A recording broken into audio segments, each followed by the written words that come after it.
Hello. Welcome to the Exatos.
Honestly, that's the way that I decided to just take over admin rights of this channel and kick Andreas out. I was just sick of, his nonsense.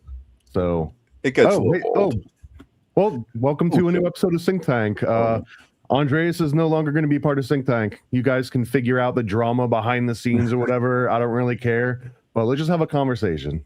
He might jump in later. Let's hope he does. Let's be honest. He might. If he wasn't too offended by what we were getting into a little bit earlier. Right. Which let me bring it back up, right?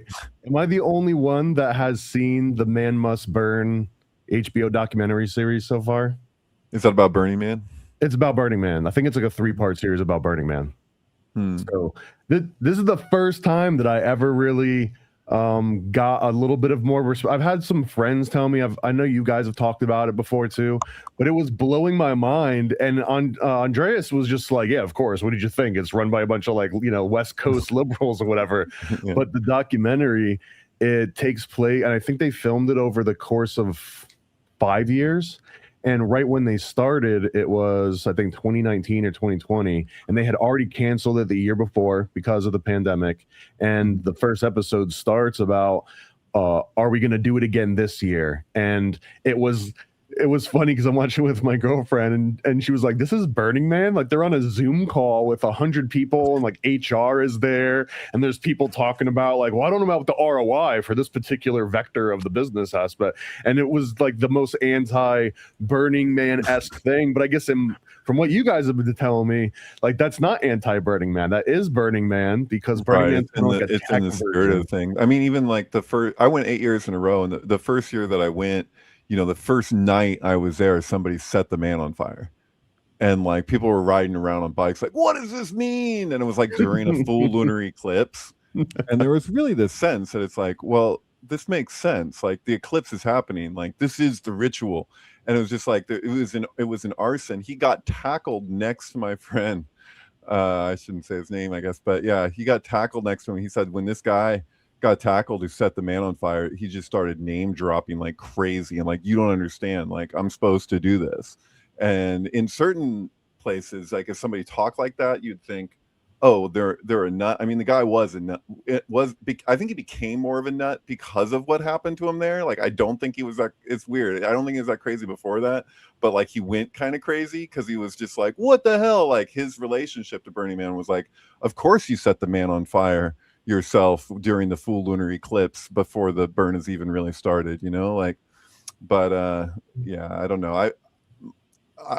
I watched Burning Man go through quite a transition. The first year that I went, I think I shared this before, but like I watched somebody run into the fire. Like as soon as like the man dropped and then everyone rushed it, my shoes melted. Like I was like running on like hot coals with rubber shoes, like going, like it was crazy. But like I watched somebody as we were like stampeding it, like actually run into the fire, and I guess he died. And somebody else that same year hung themselves behind our camp, and people thought it was an art installation, and it turned out it was actually, but statistically, you have less deaths at Burning Man occur than like in just about anywhere else for a city that size, because literally build a city. But I mean, I don't know.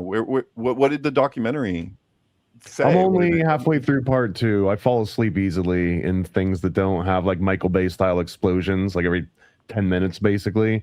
But it was talking about how in the, was it 2021 or 2022? 2021. But they were like, you know what? We're going to put our efforts into next year's Burning Man. This is the Burning Man project, the corporation speaking.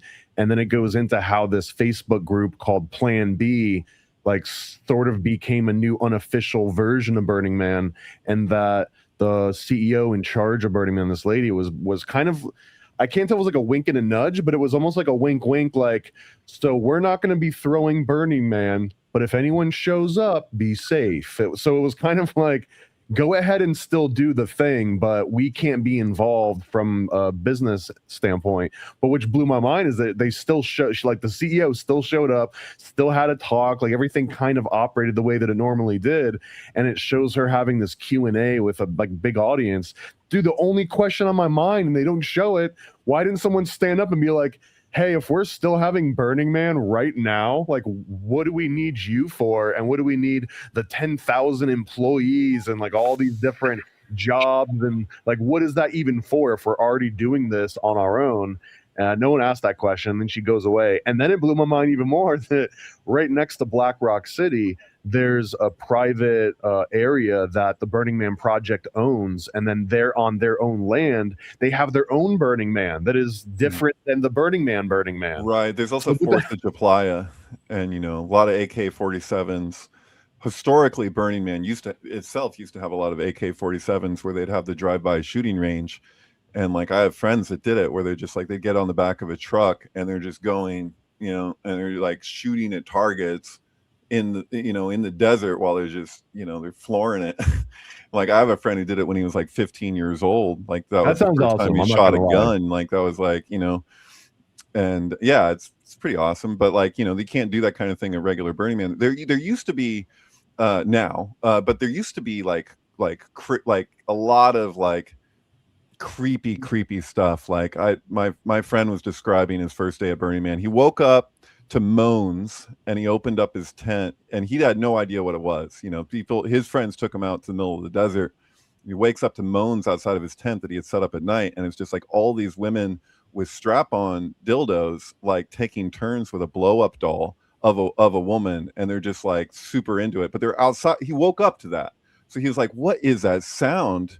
And then that's what it was. And then like he went for a walk and he witnessed these people that were like, there's like rows of people wearing paper bags over their heads with like holes cut out, and they're like all rocking back and forth, and they're chanting Latin together. Like they all know the words. And they had a goat that was already dead, and they like pulled it apart and like put its blood all over their face. There's like a guy with like piercings where they're attaching hooks with chains, like Hellraiser style, like, but he was like into it or whatever. It's just like the craziest stuff. And I have a old friend of mine who felt like a calling like to Burning Man, like he was supposed to, like he got a message in an ayahuasca ceremony, like he's supposed to come here to like help relinquish the darkness from what Burning Man was, because it could be something so much so much better. And so yeah, there's a lot of weirdness there. You get out of your tent and you just see like a bunch of women wearing dildos and chanting in Latin with bags over their head. Two separate things. That was later in the day that he saw all of that. So you're like, what the hell are you guys doing? And like, the aristocrats. No, the aristocrats, right? But then it was the same day. Like this all happened in the same day for him, and then he did the drive-by shooting range, and it's like, but I'm talking like early days of Burning Man, and he was like, I think he was 14, 15 years old, something like that. And but yeah, I mean, I don't know, it's hard for me to imagine going to Burning Man without having my camp and like building, like we built like one of the top 3 to 5 biggest sound camps at Burning Man every year. And so I would show up like a week early, I'd leave like a week late, and that was like the only way I've experienced it. I'm sure if I went and I didn't do that, I could still just like have a great time, but like it's hard for me to imagine going there and not having something that I'm helping to build and then watching people experience it, what I contributed to, like having a real artistic contribution to the thing is like a huge part of it for me. So, I think it's interesting that like what Thomas was saying about the Plan B, because that's like an abortion drug, and how Burning Man always takes place on Labor Day weekend. And like labor is like a form of giving birth. And like Labor Day is always during the time of Virgo. And so I feel like there's something there. Like we're born into this world of labor, and like the deserts, like we were doing on that. The deserts are known as being places of like restless, wandering spirits. So there's like all these kind of like unclean spirits that dwell in desert places. And like we're born into this lake, like this literal lake of fire. Like I kind of feel like a Burning Man is like a human being, like that was birthed into this world. Well, and we burn our calories, we burn for desires, we burn for anger, and right. Well, it feels like it's like Jim Morrison's place, man, because like the whole thing is set up like a Dionysian theater would be. Like if you look at like an aerial view of Burning Man, it looks like the exact same layout. If you look at like the layout of like where people would go to see Greek tragedy, and so it's got like an amphitheater layout. Yeah, and then that kind of relates to like Bohemian Grove. Like this is like the regular person's Bohemian Grove that doesn't belong to the elite. But then like there was a shift that happened at Burning Man. I remember the moment where I looked at my phone and I had bars. And I was like, oh my God, I can go like on the internet too. Like I was just like, this is crazy. Because for me, like my first, most Burning Man experiences were like, I really felt like I was truly like out there in the wilderness. And as soon as I looked at my phone and I saw bars, it stopped feeling that way. And for me, that was like the fundamental shift. What's like that? There was showing that there's certain, I guess, like villages or neighborhoods within BlackRock that if somebody that like they have almost like a neighborhood watch within these little areas, and if they see you on your phone, it's like, hey, not in this village, bud. Like take that over there with all those other idiots. Like we don't use phones here. Yeah, no, I don't know. I mean, there's like a thing that's like that. I think you should leave, where the guy's like, I was listening to this new song by this band I'd never heard before, and they said there are no rules.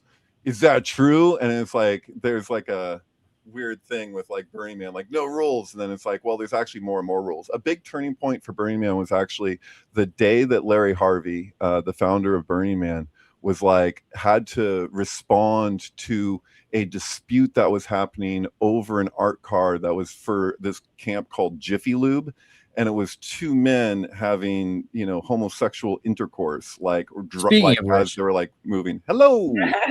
Talking about. No one told me. You guys were like, we're gonna do it, then we weren't gonna do it. I was like, I tried to call you, man, but we're here. You're here. You're here. Good. Well, it's good to see you, dude. I couldn't interrupt to just say this. I just saw Sharknado, and then I saw Sharknado 2, and then I watched Sharknado 3.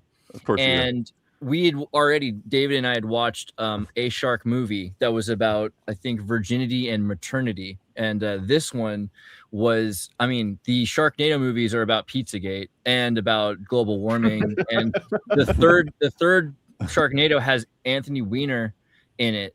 And it has the mayor. No, does it really? Is it really Anthony It really Weiner? does. It actually has Ann Coulter as herself. And they ask Ann Coulter, like, what do you think about all the sharks? Like, well, I feel for the sharks, but they're destroying our schools. They're destroying our government buildings. And it's like about refugee crises. The second one, they skateboard down the faces of George Washington as the White House is flooding and the Congress building is flooding. There's so much to Sharknado 2 and Sharknado 3 with David Hasselhoff. I still haven't seen 4 and 5 yet, but they might be. Is he dressed as a lifeguard in that? He's he's an astronaut, and he has to use NASA to deal with sharks in space. But there's so much to it. It actually space is more explored than our oceans. So there you go. I'm excited. But here, we were discussing Burning Man, Fair. and the shifts that Burning Man has gone through. And I was thinking to myself while we were doing so, wow, if Andreas is here, I'm sure he'd bring up BLM. And by BLM, I mean the Bureau of of Land Management. Bureau, yeah, Land Management. Yeah. And Bureau so, of Land but- Management matters. Yeah, it does. And so I was just saying, like, there was a few points where I was like, Burning Man has really shifted. One of those was when I looked at myself when I saw bars, and I was like, I don't feel like I'm really away from everything now, and I'm not. As soon as that happens, people can share videos, and then all of a sudden, you're like, it's like what happens at Burning Man stays at Burning Man ceased to be so much of a rule, right? Right. But there was a point where Larry Harvey had to respond to these people who had a homosexual art car where it was two men, and it was kind of cartoony, but it's for Jiffy Lube, and they were like doing their thing on the art car as it moved. It was like, would make their hinges go, and it's like, okay, these guys, and people were really offended by it at Burning Man. Because it had a corporate logo.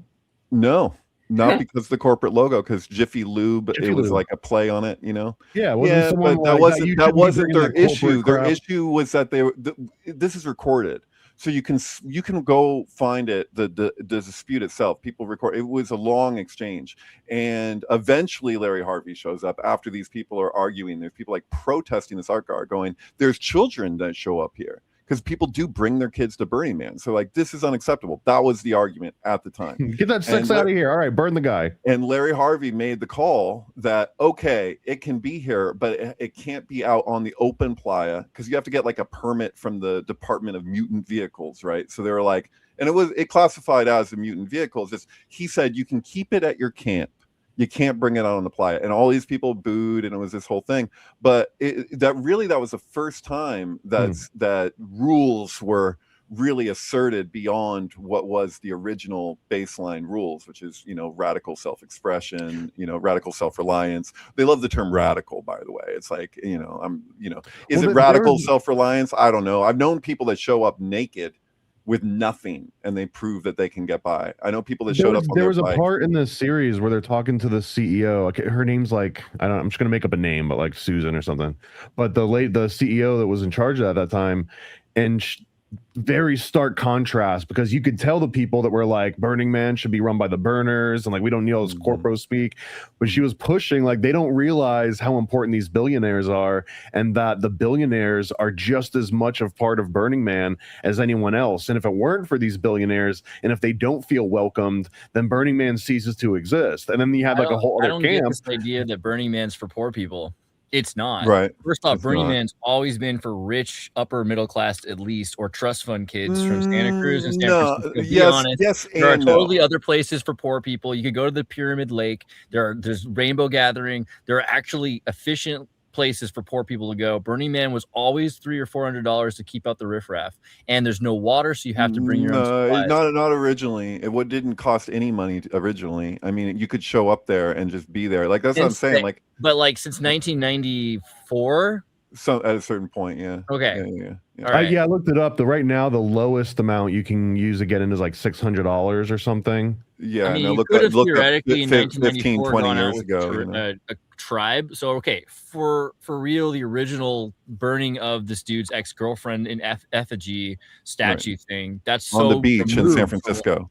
That's so removed from what Burning Man's become since Industrial Lights and Magic. And before you came here, I was talking about a mutual friend of ours and his experience with the women with the strap-on dildos, with the blow-up doll, and then like the weird pagan stuff. What tripped him out more than anything wasn't just that they were doing this thing with the goat and the chains and the body piercings and all this weird stuff. It was that they all knew the Latin, and it was a big group of people. He was like, how do this many people wearing paper bags over their heads all know the Latin and to be chanting it in unison? Like, obviously this isn't just a Burning Man thing for these folks. Like, I feel like also the first reference to Burning Man is on the on contemporary television is season 2, episode 1 of Buffy the Vampire Slayer, where the gypsy teacher has just come back from Burning Man and is talking about how she was performing weird cyber pagan rituals at Burning Man. Like, it's introduced to the public that way, generally. Do you remember when Malcolm in the Middle went to Burning Man? The Frankie Muniz kid? Frankie Muniz is in Sharknado 2 or 3. I forget which one, but he actually has to use his head to save the world. Yeah, No, the it whole all comes family. back. Like it was an episode of Malcolm in the Middle where the whole family went to Burning Man. Oh my God, really? Yeah. There's also a Reno 911 where they go to bust people at Burning Man for drugs, but they don't actually make it there, and they're all like in their costumes ahead of time, and it's yeah. I met a girl who worked at Burning Man, and she told me a lot about this. This is an article that I found years prior to this, but it was 2008. This article, I remember Dinosaur Girls, Candy Girls, and the Trinity, voices of Taiwanese club drug users. And this, I felt like, was a model for how they're dealing with a lot of people at these raves and places where drugs are handed out around the world.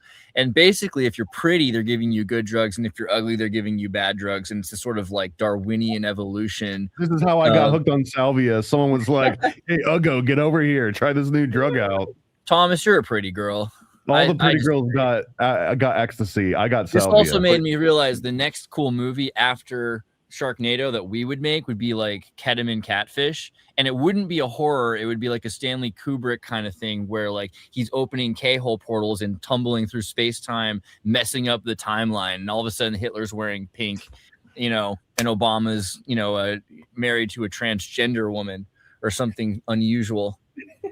Let's not get too crazy. And the next they're gonna start playing golf on the moon or something. But right? the point is that this Candy Girl thing, I met a adrenochrome girl who was on working at Burning Man and talked about how this is what was happening to people who were working there. She was saying that people working there, like they would volunteer, they get involved with the thing, and they basically would choose whether or not to like let you become an angel-headed hipster driven to madness, right? Or if they would keep you kind of safe. And that seems to be happening a lot to people at Burning Man. So there's like eugenics going on. There's like eugenics at Burning Man. There you go. Yeah. There was this thing that happened like a couple years ago where it rained a bit and there was a bit of a mud flood. That's part of it. This is an ancient lake. Ride the snake to the lake, the ancient lake. So you're in an ancient lake bed and it's raining, and which totally happens. Like it's happened while I've been there. I wasn't there a couple years ago when this happened, but there was a warning that came out from Black Rock City, management, where they were just basically like, we do not advise that anybody drive right now. And a lot of people took that as like, oh man, they're going to trap us in here or something. And they like freaked out.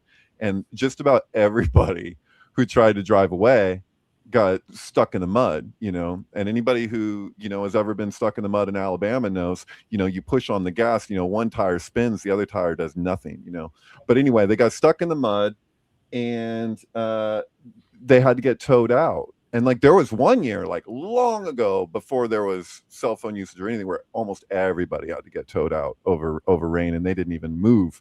But these idiots, they were like, oh, screw that, we're gonna get out of here, and they all got stuck. There was like rows of cars that were just like, they seeped out because you're moving the tires into the mud, and you're risking getting stuck by that attempt. So it's just really kind of, I don't know, it's almost directly poetic of like, you tried to, you didn't wait it out, you didn't have faith, and now you're in the mud. Like it almost felt like a parable that Jesus would say or something. It's like, you know what I mean? Yeah.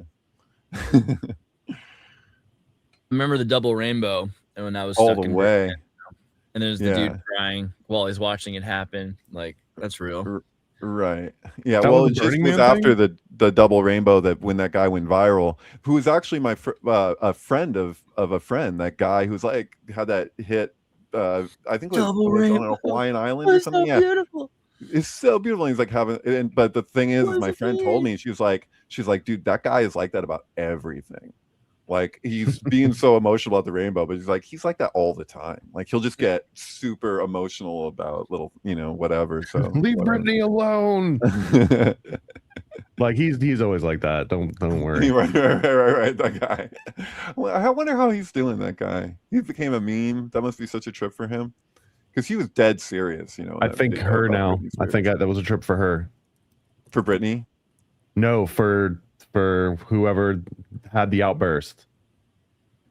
That guy, Well, now a girl. If you want to be respectful of their, I have no idea. pronouns. You can be a feminine. You'd have to ask the person if they, how they identify. I don't know. I mean, just because he's a little femmy doesn't mean, unless if you know something else that I don't. No, I'm saying like legitimately is now a female. Oh, you know this? Okay.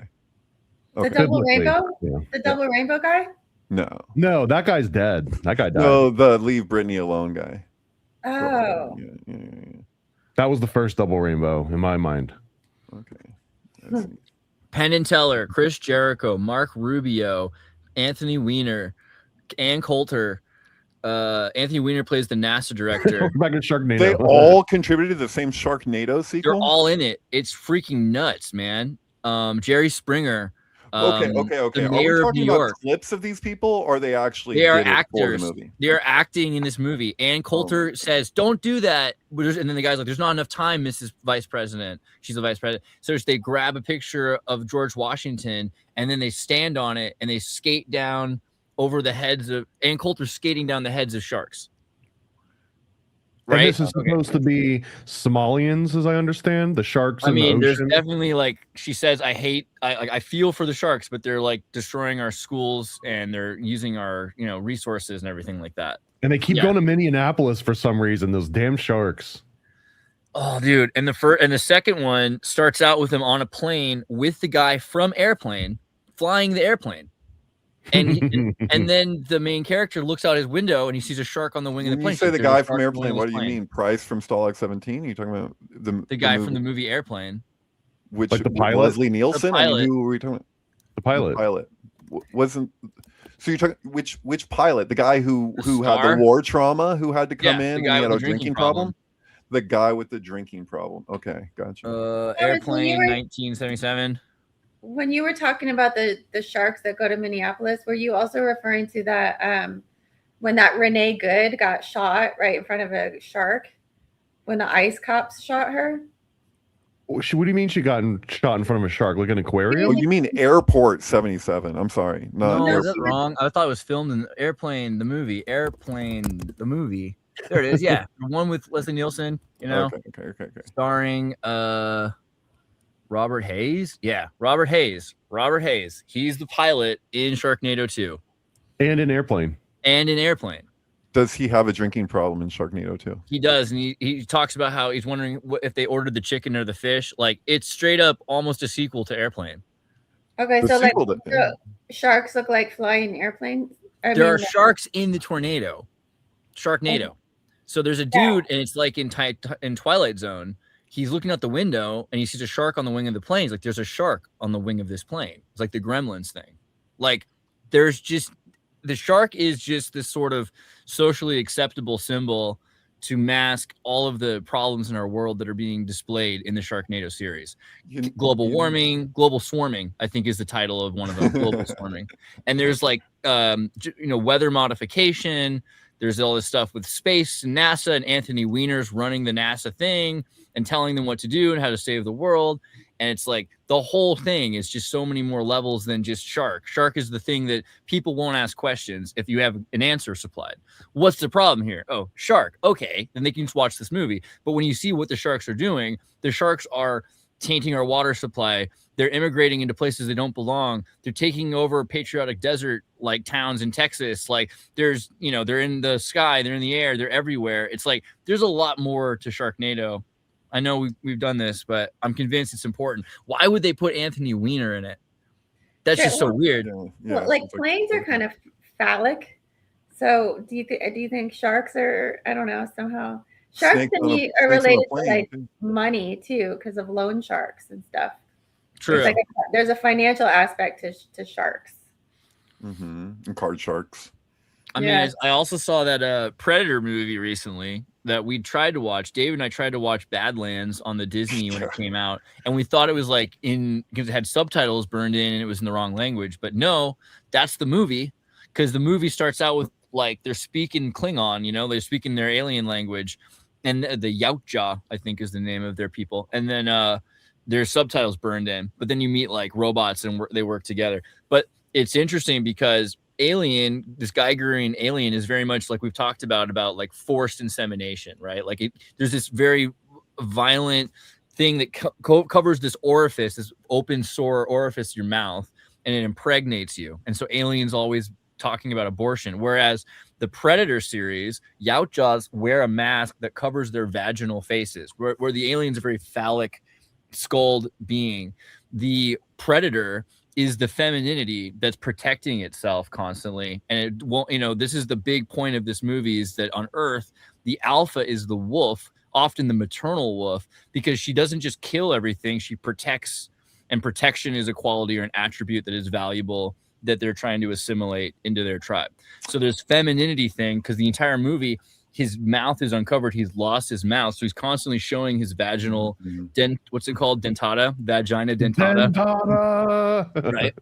But he is the vagina, and he is the vagina protecting itself and protecting others. I feel like with Alien, it's not only that it's simply like an allegory for pregnancy. I feel like with Alien, you're kind of looking at an artistic communication of basically the psychoanalysis of a mother.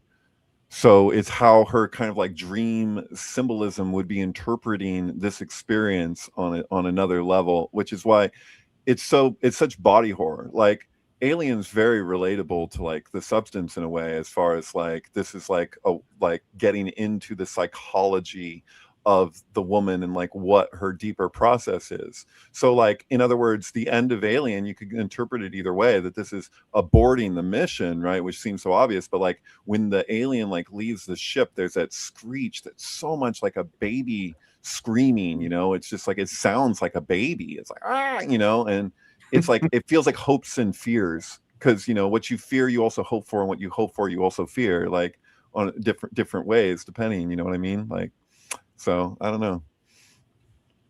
Yeah, I agree with that. I mean, I think that it's what you're allowing into you, but that's why Predator is this defensive femininity versus this masculine impregnation of the alien, right? Because constantly they're careful about what they're letting in. There's more, I think, to Predator relationship now because of, Disney controlling it. It's obviously made it more feminine in some ways, like the movie Prey on, but it still seems like it's always there, that I'm surprised that there's not more crossover. Like with Marvel movies or whatever, they can have endless crossover within the Marvel universe, but like with Aliens versus Predator, it's one of those rare examples where like the comic book gave us this, like, the video games and the films and all of that. I think it's because it wasn't, I forget, but I feel like Predator was Orion Films before Fox. I think that they should just combine sequels. If you're going to do all these, were allowed to. That was one of the things in like the 80s and 90s. The comics were allowed to have all sorts of franchise crossovers that no other medium. Remember, it was also RoboCop versus Terminator was like another big one that couldn't. Right, but it wasn't like in the theater. How far you could go with that? Because I'm just like, I don't understand what, like, if you're going to do this many remakes and you're going to do this many sequels, why, if you're doing a sequel, you couldn't be like, you know what, this is the sequel to, like oh, what was the one where I was like, Get Shorty and Swingers could totally have like a mutual sequel, because they're both LA, they both are 90s movies, they took place at the same time. Like, they did a really terrible sequel to Get Shorty. You know what I mean? It's just like, it was pretty cringe. It was pretty bad. I think it was called Get Cool or something like that. And like for Chili Palmer or whatever. And it was like, but it was like, why couldn't they just have those characters interact with the characters from Swingers? So this is one example. I'm just spitballing here, but it's like, there's this potential of like, what, like, I think I've discussed that a specific example before, so I guess it's not quite spitballing, but I'm just saying, like, you could do stuff like those mashups. Like, I'm surprised that there's not more of them, where it's just like, why not? These movies are associated, like take E.T. and Goonies or something, and you're like, oh, well, these characters will I think that's kind of why Sharknado works. Like, people love Twister, people love Jaws. You just force them together, smoosh them, Yeah. I mean, you could do that better with like Get Shorty and Lost Boys. You should take things like, the way a corporation would do it is take two properties that were successful but had completely inextricably mutually exclusive audiences, and then Mhm. force them to get it, like a Right. Disney You'll get the princess fans from movie in this Star and the Wars. fans from this, and they'll come together. And if you did a good job with it, it'd be a hit. You know. Yeah, I think we're getting there. I mean, that's kind of what they did with Alien versus Predator to begin with, and I feel like that's what they're doing. Generally, like Spider-Man's interesting because it's Disney owned at this point, but they've already been stuck with they purchased it in a contract. They'd already, like, Marvel had already had a contract with Sony, so Disney's not making Spider-Man movies. They can use him like in the background because they're selling toys, and they're allowing Sony to use Disney characters in the background because they're selling toys. So it's kind of your comic book argument, but it also means that Spider-Man is distinctively not a Disney character. He's a Sony This is character. sort of the genesis of like Guardians of the Galaxy. This is the reason that they went down that angle too. This is get in the weeds a little bit, but like in Orlando, right? They've got Universal, which had Islands of Adventure, which was Marvel before Disney owned portions of Marvel. So now there's like this weird limbo state where if you're actively using a certain property, like Universal has the Doctor Doom ride, and as long as they have a Doctor Doom ride, Disney's not allowed to have a Doctor Doom ride. Universal also has classic 90s Cyclops and Wolverine and like the yellow suit and all this.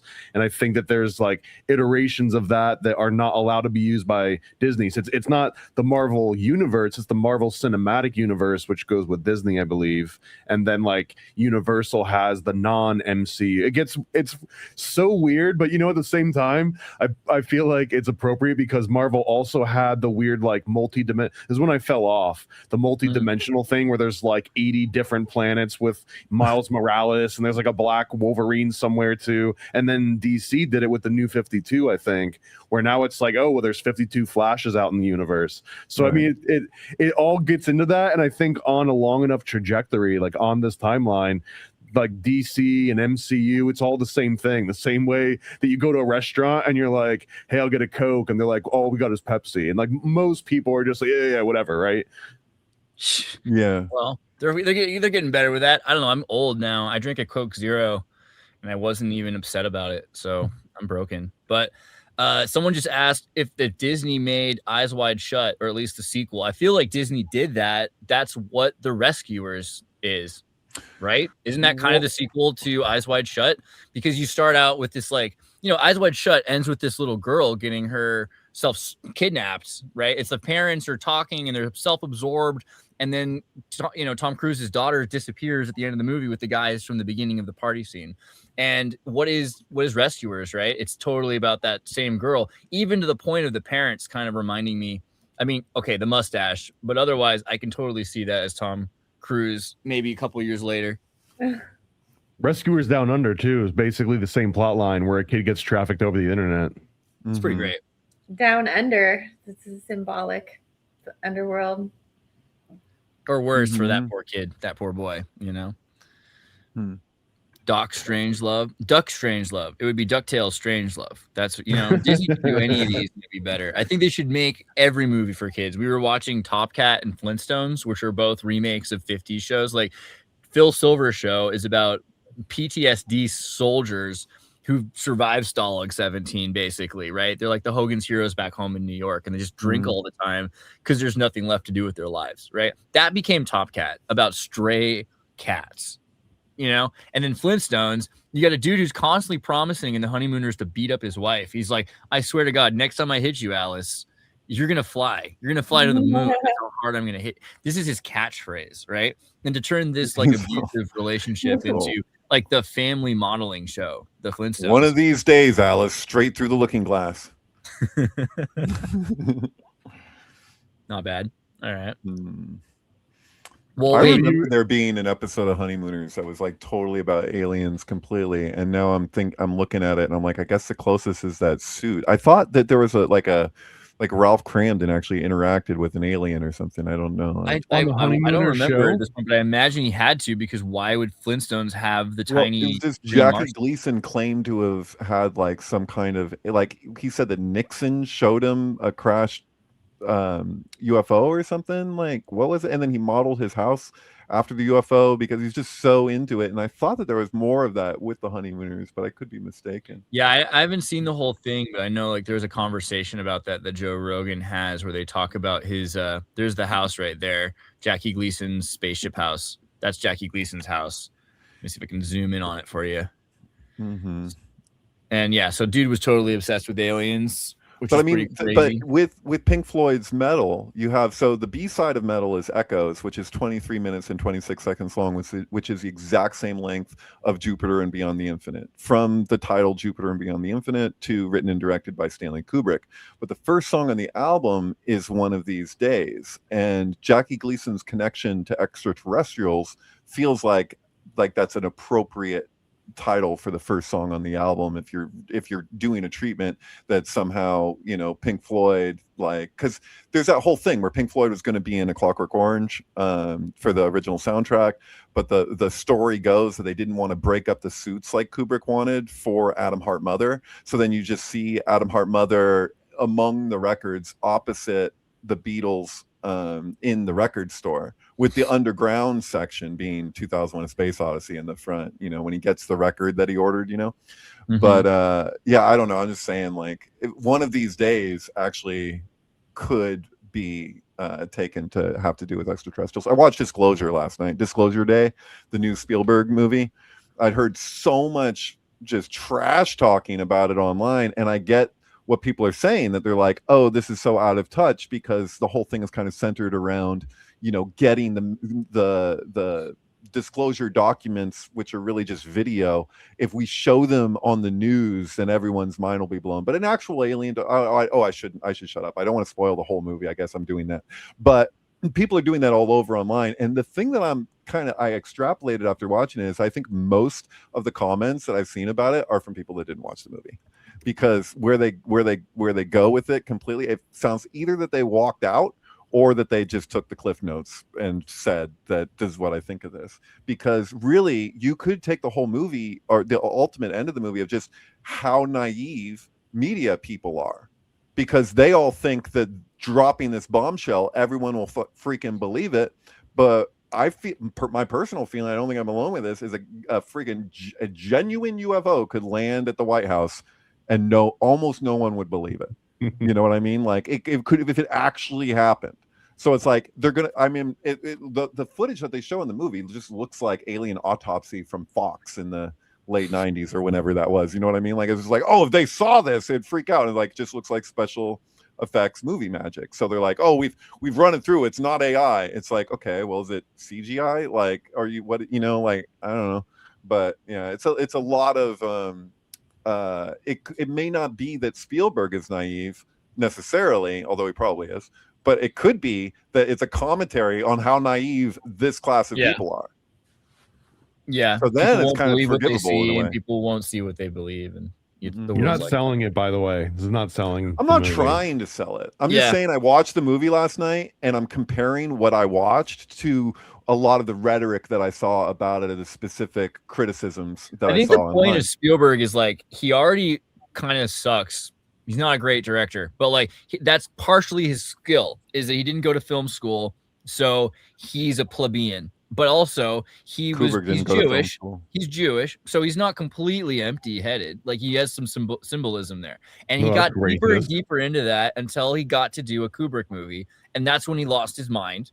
And now everything he does, he's a wannabe Kubrick, and he's not doing a great job. There is something to be said about that. And I would argue that he's, in all likelihood, probably a little weird and conflicted about what he did with Kubrick's original vision. Because he wasn't true to it. And I know that he knows that. I know that I can look at him, like the way he would speak about Kubrick, where he's like calling him so paranoid, you know, and just like as a put down, kind of, you know, like a joking put down. You could see they weren't friends in the usual sense. Like, there was indeed a mutual respect as directors. I do believe that.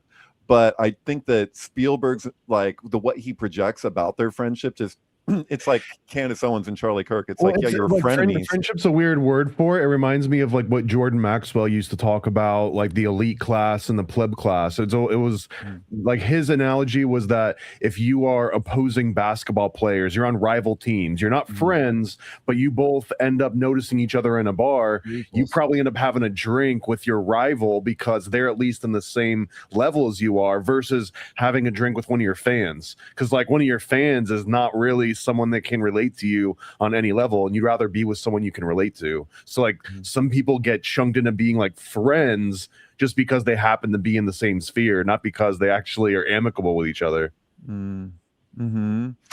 Yeah, it's just a weird dynamic. Like he sends him a fax machine to talk on a special line. Like he's like, I don't want to talk to you on a normal phone line. Why? Because they're pitching ideas that they don't want they don't want to leak, even if it's to whoever, the government or whatever. It's like, this is just, I want a secure line. I think that's a reasonable idea, but he's just like, he was faxing me in the middle of the night and I had to remove the whole thing or whatever. It's like, why did you put it in your bedroom? Don't you live in a big house? Steve? Just like everything about it just sounds like judgmental. But if we're talking Kubrick and paranoia, I believe this is maybe a John Ronson thing, but that he would not use planes at a certain point, and he would listen to air traffic controllers for near misses and make little notes, be like, yep, that's why I don't fly on planes. Like there was another close Was call that in today for Kubrick's 7 of them. boxes? I can't remember. Is that what you're saying? It was in Kubrick's boxes? It was in one of these by like non official biographies, but it talked about how he was so paranoid about flying, and he would just use every instance to sort of back up his rationale. That was because of Richie Never wanna Valens. get on a He plane. was really hip to that. La Bamba was one of his favorite movies, so that makes sense. Well, I was are thinking we also allowed to about- talk about adrenochrome still? Adrenochrome. So here's your guys' chance to sway me away. If you want to talk me out of it, here's your chance. I mean, isn't it a completely legal substance that doesn't necessarily like? I mean, isn't there just like a lot of hype around it? What is the deal? Isn't that? There was 3 questions in there. Is it legal? Yes. Everything that I can tell, it is legal. Is there hype around it? Yes, which does not invalidate anything. So I don't think that. Here's the crazy part: is there are no human trials published outside of, I think, 1958 was the very last one about what adrenochrome can do, like the external substance introduced to a person. Everything beyond that has not been anything outside of like a blood coagulant. It's interesting, but that it's such a sensationalized thing because of what Hunter S. Thompson. Is that mainly? I think everyone wants the secret of youth, and so the idea that celebrities could have stayed young for years after that movie, Death Becomes Her. So honestly, like that's. But that never came up. The adrenochrome connection to Death Becomes Her didn't come up until like 2016, 2017. No, that wasn't when Death Becomes Her came out. I was probably 10, and I had seen Fear and Loathing, and it was like obviously it's a pulp connection.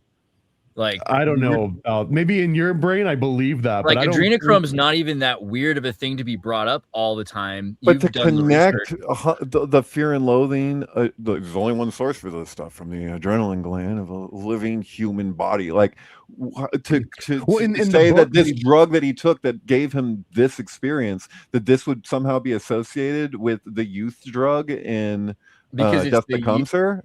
I'm sorry. I know the connection. Fear and Loathing, it's not necessarily clear that it's making them like younger or anything like that.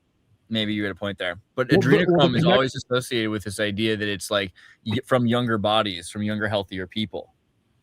And I think everything was about. I mean, Hocus Pocus, even like there's all these ideas as a child that you have of people stealing your youth. I feel like adrenochrome is the materialist explanation for that. I thought that was placenta, foreskin, and stem cells. I don't know. But what you guys are describing is the modern version of adrenochrome. Like, hold on, let me just do a quick little background because I need to just make like little nitpick details that actually matter. The movie of Fear and Loathing, the whole thing is that it's the strongest drug that Johnny Depp / Hunter S. Thompson's ever come across. So that's how it's like, oh wow, this guy that's done every drug in the book, and he's saying that this is the most potent thing on the planet. He would have been true if that was Salvarin A, by the way, if it was Salvia. But when he says that, that's when people are like, oh, that must be really serious. In the book, which doesn't make it into the movie, they actually specify that it has to come from humans, and like a fresh pineal or a fresh adrenal gland, and that there's only one place that normally can get fresh adrenal glands, and that's these Satanists. So there's like a satanic connection. They said all of that in the movie. He goes, Satanism. But when you guys are talking about the fountain of youth and like the youthful aspect, this is when adrenochrome takes on a secular version of blood libel, because every single claim made against adrenochrome from QAnon 2016 on, that now it's exactly line for line blood libel.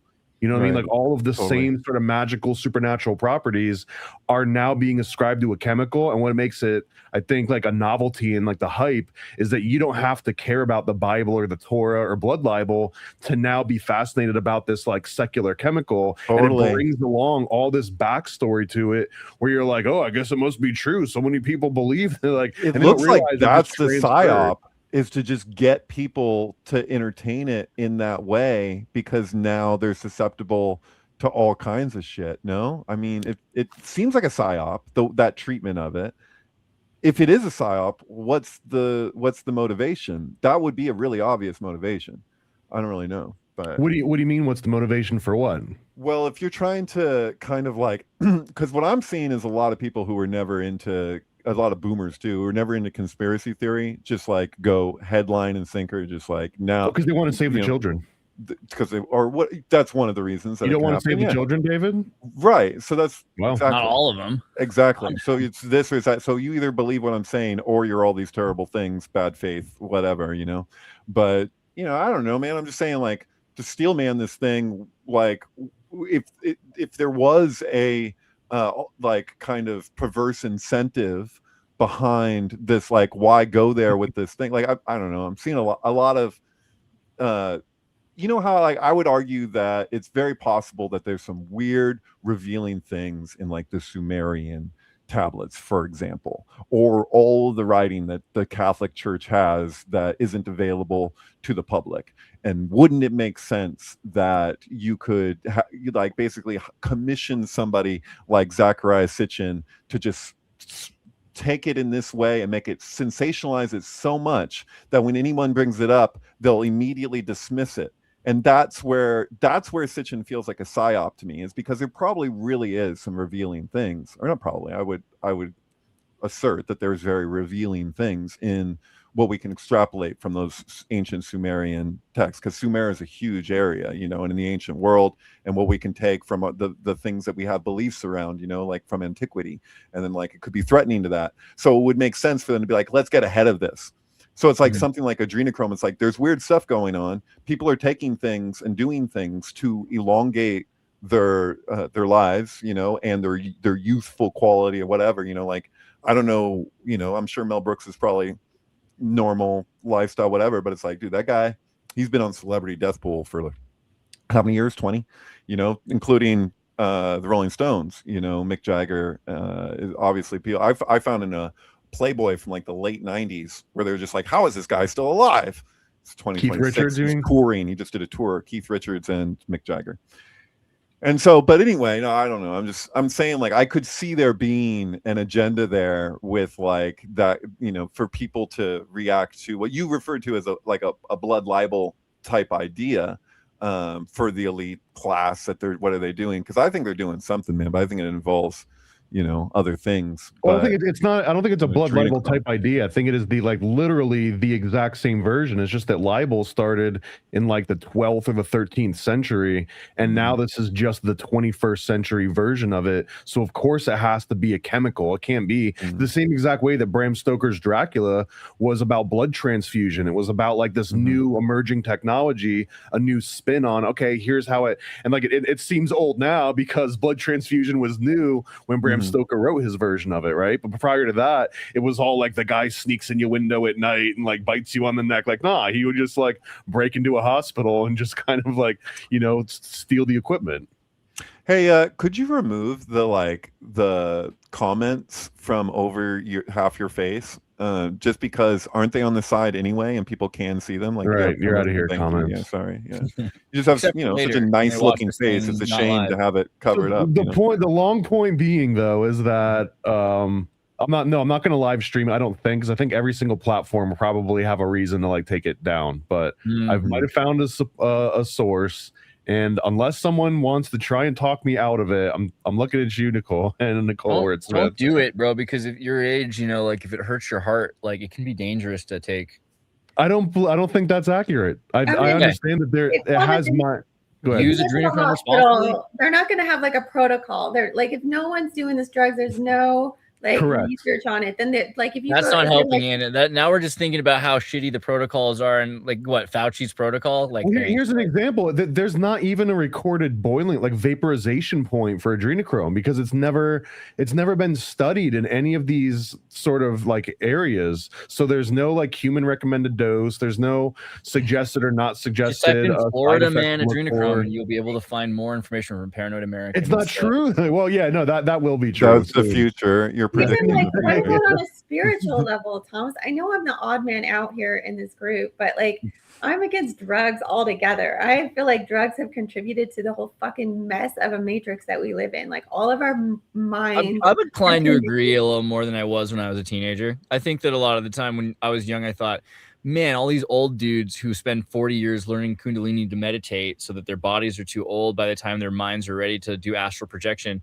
How silly is that when, I'm young and strong now, I could just take this drug that like science has created. Now I can go to those astral realms. It'll be easy. And you don't really think about like your mind is not strong just because your body is.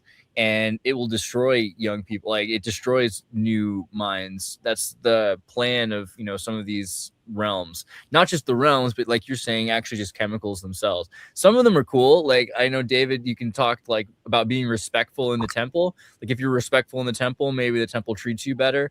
But I think a lot of people are buying salvia at a gas station. I think a lot of people are not. Don't bring salvia into this. You absolutely do not. There's nothing wrong with salvia. It's buying it at a gas station. No, so I vehemently disagree, because that's where I got it. I got it at a gas station. That's not what it's for. It is what it's for. Like, I think it's for like finding the grandmother energy while you're in a sweat lodge with the Sioux. But hey, white folks with plastic bags over their heads with aerosol paint cans and paint fumes, and there's your culture, and I respect your culture. Florida man. I mean, it's like their own spiritual like frequency and resonance. And so if you like open yourself up to certain drugs and like I just feel like it's dangerous spiritually. Like you will allow entities into you and maybe they're not going to leave. Or like, I mean, the most evil people that we like see in the Matrix are the ones that were doing the adrenochrome. Like those are like the villains of the show. Why would you want to like, why would you even want to try it or like? Because it's not the drug that would make them evil. And I need to point out that everyone right now, that's all four of us and anyone listening or watching, you've got adrenochrome in your blood system right now. It's a natural byproduct. So I mean, yeah, but if you have enough that demons want to pick up the crystals in your radio bloodstream so they can possess your body, and then to be fair, there could be chicken nugget demons out there that are like whenever they feel like it, even when you don't add extra crystals to your blood, then you got like a possession problem, and that's my concern usually. There's a reason why in The Shining it's spirits, like he's it's connected with amethyst. Amethyst would be protection for temperance, that you have temperance, and you use the stone. That's how the tradition of amethyst was used, but it's like give anything for a drink, even my goddamn soul. And so it's symbolic that he's taking in. It's even a bit more than symbolic because it's literally would it make any of you, or specifically Anna, would it make you feel better if I had Orthodox and Catholic holy water like on tap, just in case something got out of control, that I could do like a quick chaser? No, I want you to have the living water of Christ in you, and that's it. I don't want you to take it.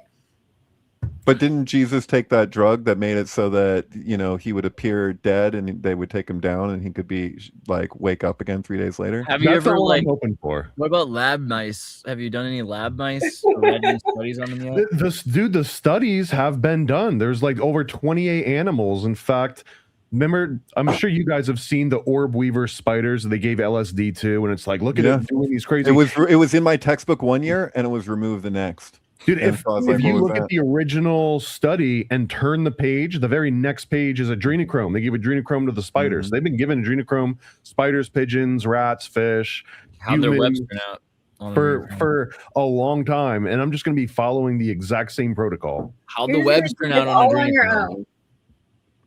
Yes, yeah, I'm going to do it all on my own. What are you looking to fill? What is empty in your heart right now, or in your soul that you're trying to fill with this adrenochrome? Let's talk about that.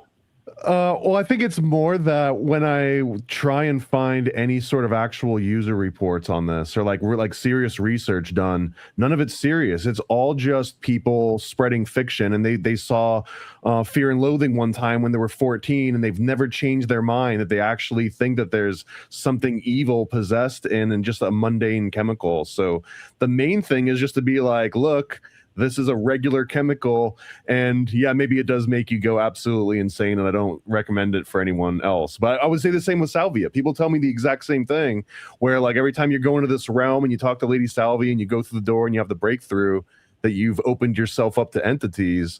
But what if there's demons out there that just really like Mountain Dew Code Red, and every time you pop open a Mountain Dew Code Red, it's like, now you've just made yourself a target, the same way that I guess like Parsons was trying to attract Non-satanic out in the demons are a desert, Muslim the talking Moonchild. point, Thomas. What's that? Non-satanic demons are a Muslim talking point. Oh, yeah. Just be Yeah, careful, Florida man. I don't That's all I'm disagree. saying. All right. When are you thinking about doing this? Like, you haven't received it yet, right?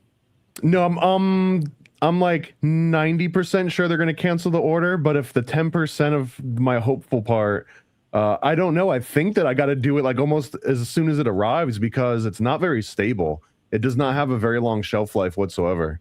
I'm putting you on the prayer list at church. I'm just I appreciate concerned it. Yeah, because it's like it can't be good for your body to I'll have take like all the prayers. a rapid heart rate. Like stress isn't good for your body. But see, but you're saying that without even understanding what the suggested dosage would even be versus how much adrenochrome would be in your what system at any dosage of point. methamphetamine is acceptable to you? You know, I feel like accelerating your body's not always a good I did idea. well. Let me just cite the old adage of Paracelsus, right? Which is the dose is the poison, or the poison is the dose.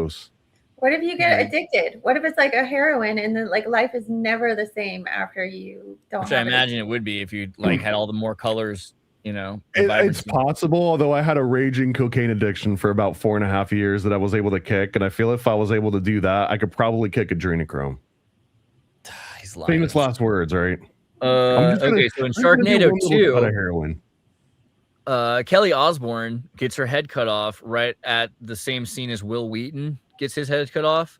So there's this whole thing here. I feel like, you know, it's like and Nicole Wordsmith's thing talking about Oz and Ozempic. Like the beginning of the movie is like Kelly Osbourne loses her head, and then they're flying into Oz on this plane. But I wanted to talk a bit about the Ozempic thing because you put this thing out, and it's kind of interesting that we're associating Ozempic with not being able to see, right? You know, maybe can you read that, or should I read it for you?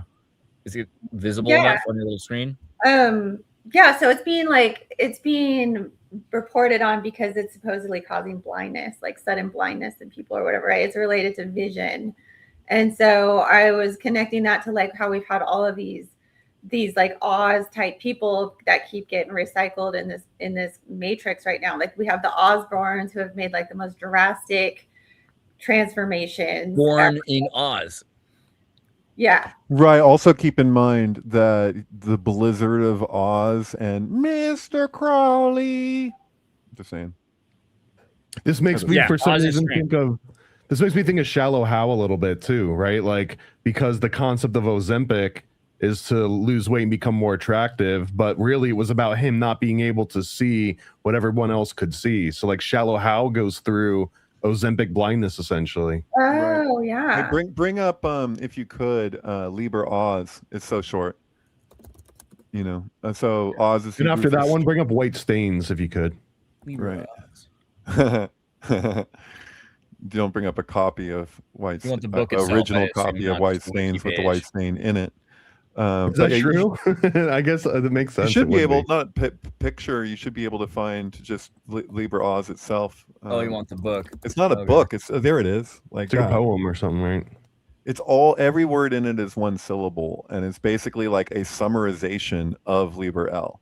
And so A and L are connected to O and Z as they're opposite each other in the alphabet, if you mirror the alphabet against itself. So, but yeah, I don't know if you can see that. I can't really, it's so small on my screen. But it's basically what your rights are. So it's like, here are the rights of because he's supposed to be a prophet for the coming eon, right? So he's saying man has the right to all these things, but when it is, you have the right to this, to that, and the other thing. But then at the bottom it says anybody who tries to take these rights, you have the right to kill them. I guess we're doing a podcast, so I'm supposed to say unalive. My apologies to the censors, but the idea You just say you have the is, right to convert them to Islam by force. yeah. Well, anyway, I don't know. It feels like if you're going to talk about Oz as it relates, like this is before, yeah.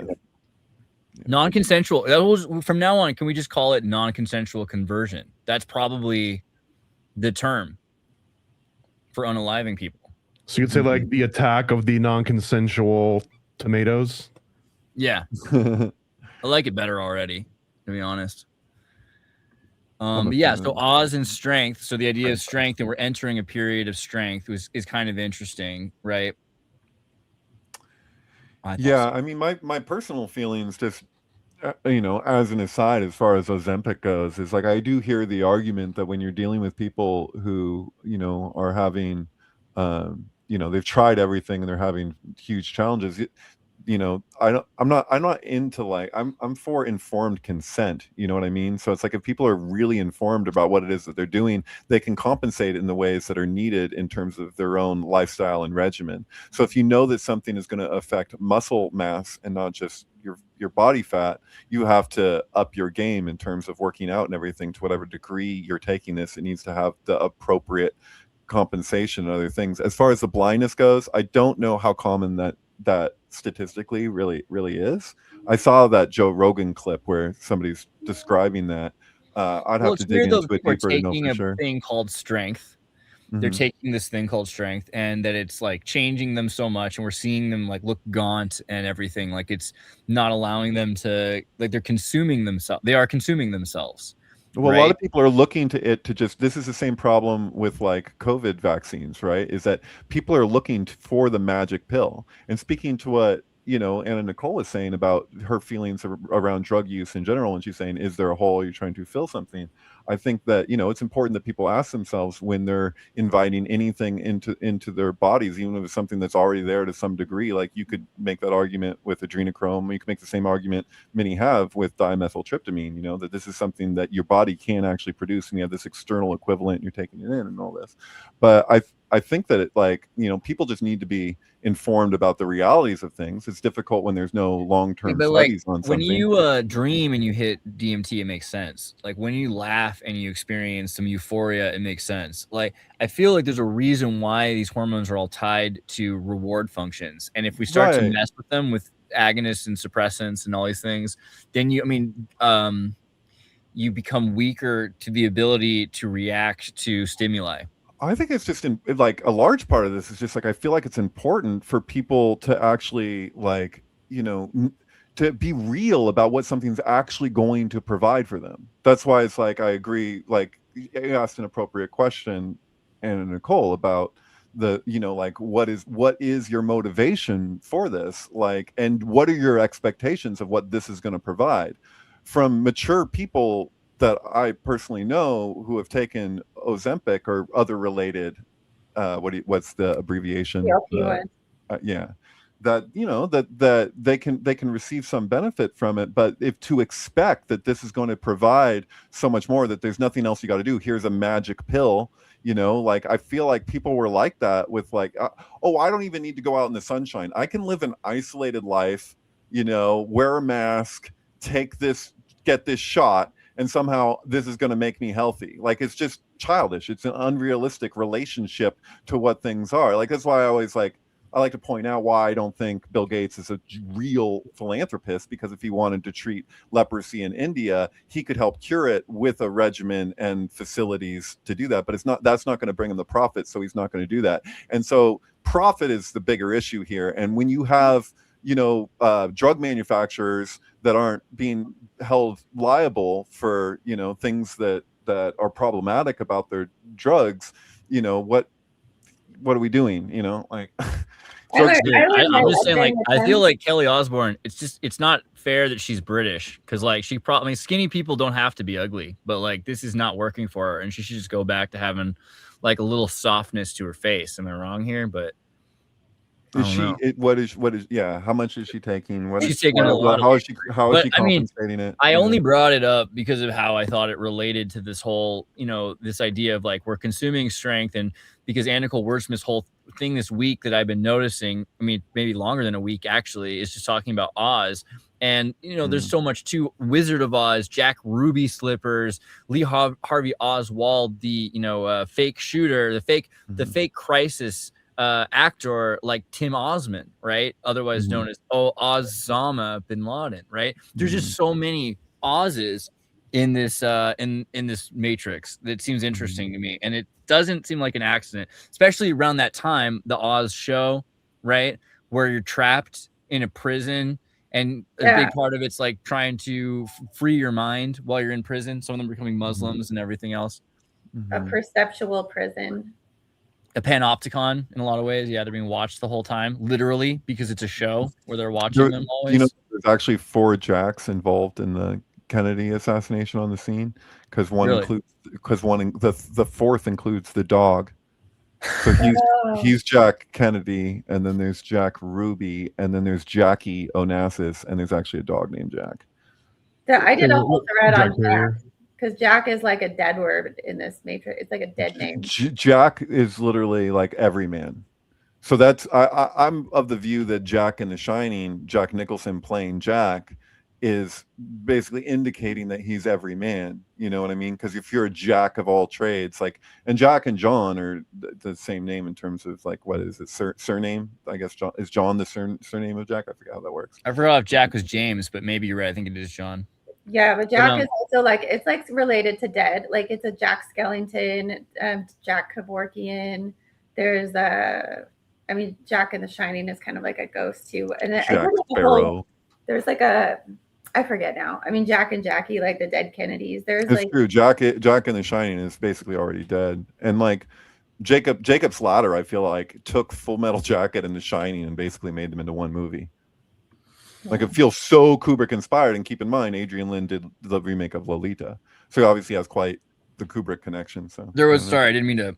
I mean, I'm glad I did that, but I didn't mean to. I was just trying to show you the eyes go wide.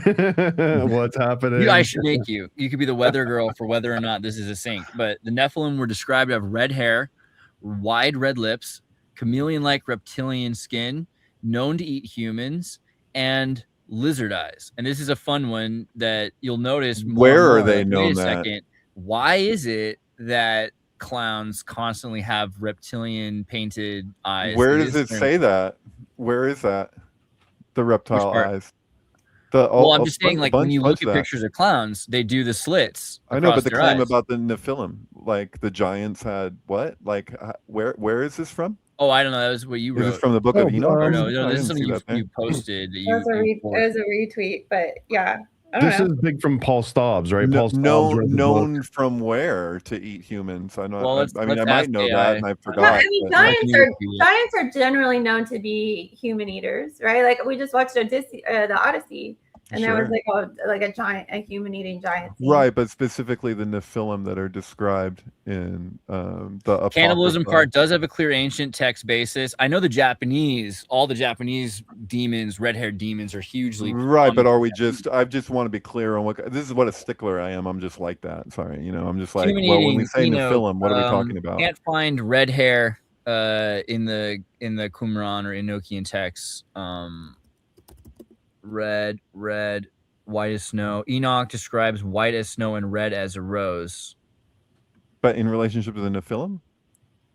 Yeah, the physical description you're remembering is more complicated. First Enoch 106 describes the newborn Noah Okay, Noah. Never mind. Not as Nephilim, but Yeah. Noah might be part Nephilim. I don't know. I don't know. It's hard for me to remember. It's like I transcribed like a bunch of the Book of Enoch from Hebrew many years ago, and like I was like 27 or something. So, and I'm almost 45. So well, I know the it's been a while. Japanese particularly don't like redheads, or at least they didn't historically, because it meant that someone had bred from another tribe or another ethnicity in with them that was Right. blonde, and Well, David was said to have red hair, and the biblical David was said to have red hair. But Muhammad, right, too? Isn't he a redhead? yeah, and green eyes.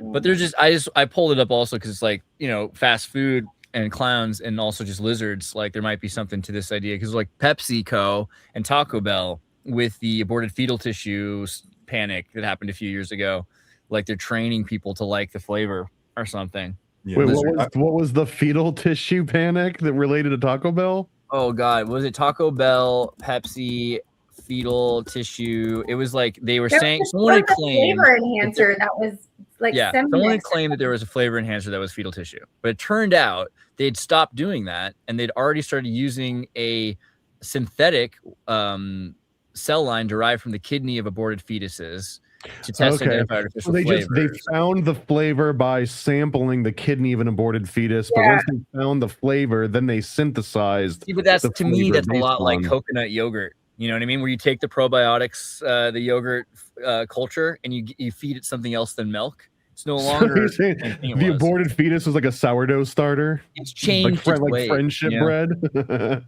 But maybe not. Maybe it still has those, you know, and you're getting this into your gut, and then your gut is telling you what you want to eat.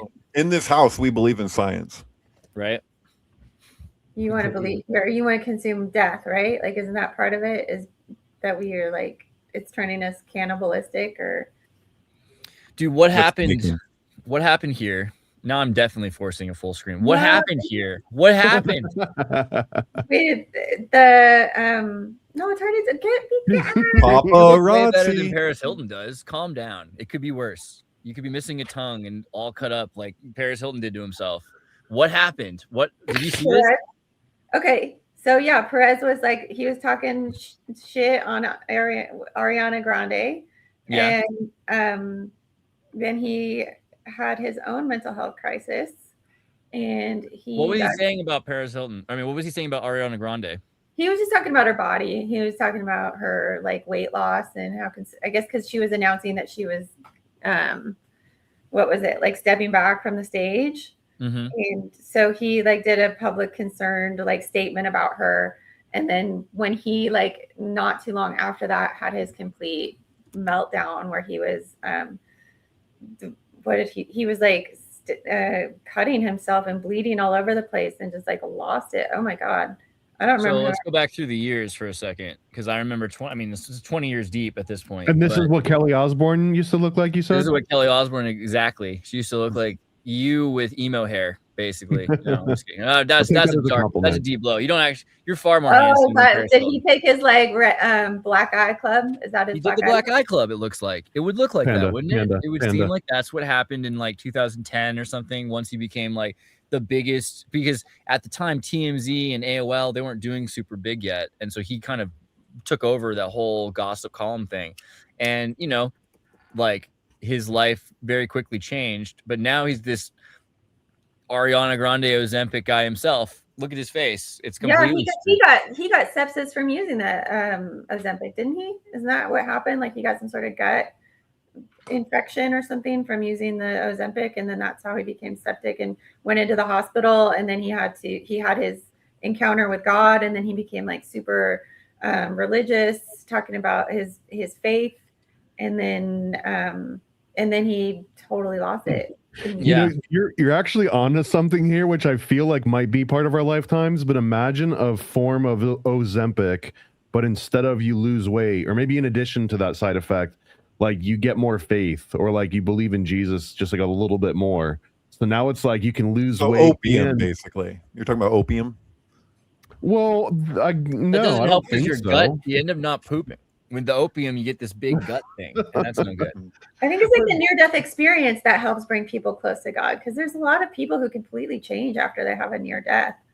Well, when you have a near-death experience, which I can say that I've had, you know, it definitely, to say the least, it can put things in perspective. So you know, it's just basically the end of It's a Wonderful Life. I'm like, hello, movie house, you know, which, you know. You saw it though, right? Like, you guys, did anyone watch the Paris Hilton thing? You saw him talking about the demons inside of him and everything, like he's trying to get him out of himself. Like, no, I didn't see though. I woke up the next morning, someone texted me, they're like, oh man, I really regret watching the Paris Hilton. And I was like, what? Like, what am I missing? And then I tried to find it and had been like basically scrubbed from, I mean, I think I saw a couple clips of like maybe some tamer sections of it, but I missed it. Did you see it, Andreas? I mean, I saw part of it. I don't like get off on watching Paris Hilton cut himself up into pieces, but I was really curious about what he was saying and why he was doing it. And I assumed it was like he's trying to get something out of him, right? And that's basically what it was. He's talking about how he's got demons in him. He wants to get them out of him. He can't cut them out. That seemed interesting, right? Like his whole body, like, and a lot of people talk about if you're fat. I went to an Esalen thing once where this lady was talking about fat people are often fat because of two reasons. One, demons existentially using them, so they're using their bodies for feelings and stuff, same as drugs. But the other is like if you're trying to keep people away from your heart or keep people away from your soul, right? And so now he's got this vulnerability. I think a lot of people do, where they're far more vulnerable than they were before. Like if you're fat, you kind of disappear, and sometimes people ignore you, and you can kind of have space, and maybe that keeps people from knowing you. And everybody's got a demon, man. That's but how many does everybody's got? Have? Well, because he seems like he has like demons. Like it's like like the act of like identifying with thought forms and reacting to them as though they pose like a thought can pose a real threat to you is a terrifying place to be, and most people exist there, which is why when they get, you know, insulted in some way and they contract and they're on the defense, it's as though they have something real is being attacked, but it's like a mind projection. So I would argue that just the act of us putting so much stock in what is ultimately not a place of real strength, like that's how it relates to the Oz thing, right? Is like, what is real strength? That's the question of Oz, and that's why it's the opposite of On, which is idolatry. That like the strength and integrity of the universe and trusting in that, you know, like the natural intelligence is really like, if anything to me is like genuine religion beyond the church, it's that, you know, it's like actually going into oneself and feeling connected to the world and, you know, at large through that internal connection, because you don't really end at your skin, you know, like we're distinct but not separate, you know, like all eyes on this one large organism in a way. But like I don't know, like I don't relate to the demonology stuff the same way. I think like that's like we're immersed in it, and it's just everybody's all, you know, like that's the thing that's kind of terrifying about the Qliphoth. It almost sounds like, you know, David Icke's whole thing around the reptilians, but it's like, oh, it's just we're all being our perception is all being influenced by these different agencies, you know, and whether that be into his face though. Yeah. I mean, it's like he wants to look Mormon, but you can still see the vegan demon inside of those eyes. He doesn't look anything like those last pictures. So that's what you're saying, is those are old pictures, and this is what he looks like now? Yeah. Oh yeah. Wow. I didn't see the video. I mean, I'm not like freaked out about it. I'm just not pulled. Paris Hilton had recently professed his faith and returned to God. According to Fritz Springmeier, suicide programming functions as an organizational failsafe. It is created through extreme trauma that deliberately fractures the mind into distinct personalities. Alters. Certain alters, otherwise known as deltas, are specifically... I think that one was supposed to be Omega. I think I got that right. I'm pretty sure I got that wrong. Well, the Omega programming is like where you full on self-destruct, right? Mm-hmm. Yeah.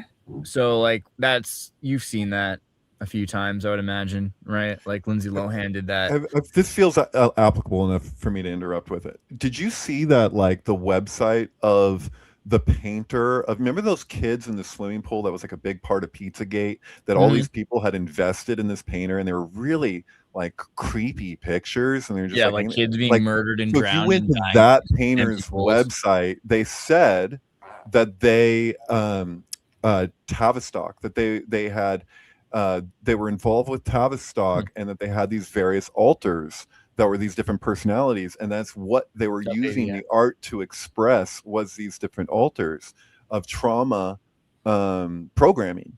And so like they're very open about it, and I was just like, it was just the weirdest thing, because it's like, this is beyond speculation. Like during the Pizzagate freak out, you know, where it's like you go to look stuff up and it's like, this is their website, like their official website, and this is what they have to say about themselves. And it's just like, that was one of those examples where I was like, oh, surely they're going to address this, and then it's just like, nope, not on any mainstream platform. All they wanted to bring up was that one guy who went into the Comet Pizza and shot the floor with a shotgun, somehow destroying all of their computer history. You know, he shot the hard drive. It's all gone. Oh no, yeah. I think it was like a IT closet. It really sounds like that thing from like the Leering Center, where they were just like, somebody broke in and stole all of the documents that would prove our innocence, and you're just like, okay, I hope they find the guy. Also, you did an episode recently, right? Paranoid American and Anna Nicole Wordsmith. Didn't you guys talk about Cool World, or am I mixing that up? Yeah. No, we did. Yeah. So what was that about? Because I want to recommend people to see it. Yeah. I'll let Anna summarize. Okay, so we Paranoid and I had been kind of on a series of like cold themed shows. We had done Frozen 1 together and Frozen 2 together, and we we're like, well, what do we do next? And then Cool World just seemed to like fit in that. And so I felt like I felt like for a long time there's been messages in the Matrix in terms of like Trump always screaming about ICE. And like now, and like when Joe Biden, after COVID, when Joe Biden was always eating the ice cream, and the like now like the AI cooling centers, and kind of how like we went into this weird anime stuff with the Grok sexy companion, which is like almost seems like the sexy cartoon girl. And so yeah, we brought it to like how the movie starts during World War II, which was after the bomb, and how after Japan was bombed, it kind of turned into like this cartoon country of like living anime and like sex fantasies, I guess, like manga. I talked to some young kids, and like it seems like manga is a big part of their like sexual. Is that a Bakshi movie? It is, Yeah. Well, he took his name off of that it. way. He took his name off of it, and Quentin Tarantino ended up finishing the writing for it.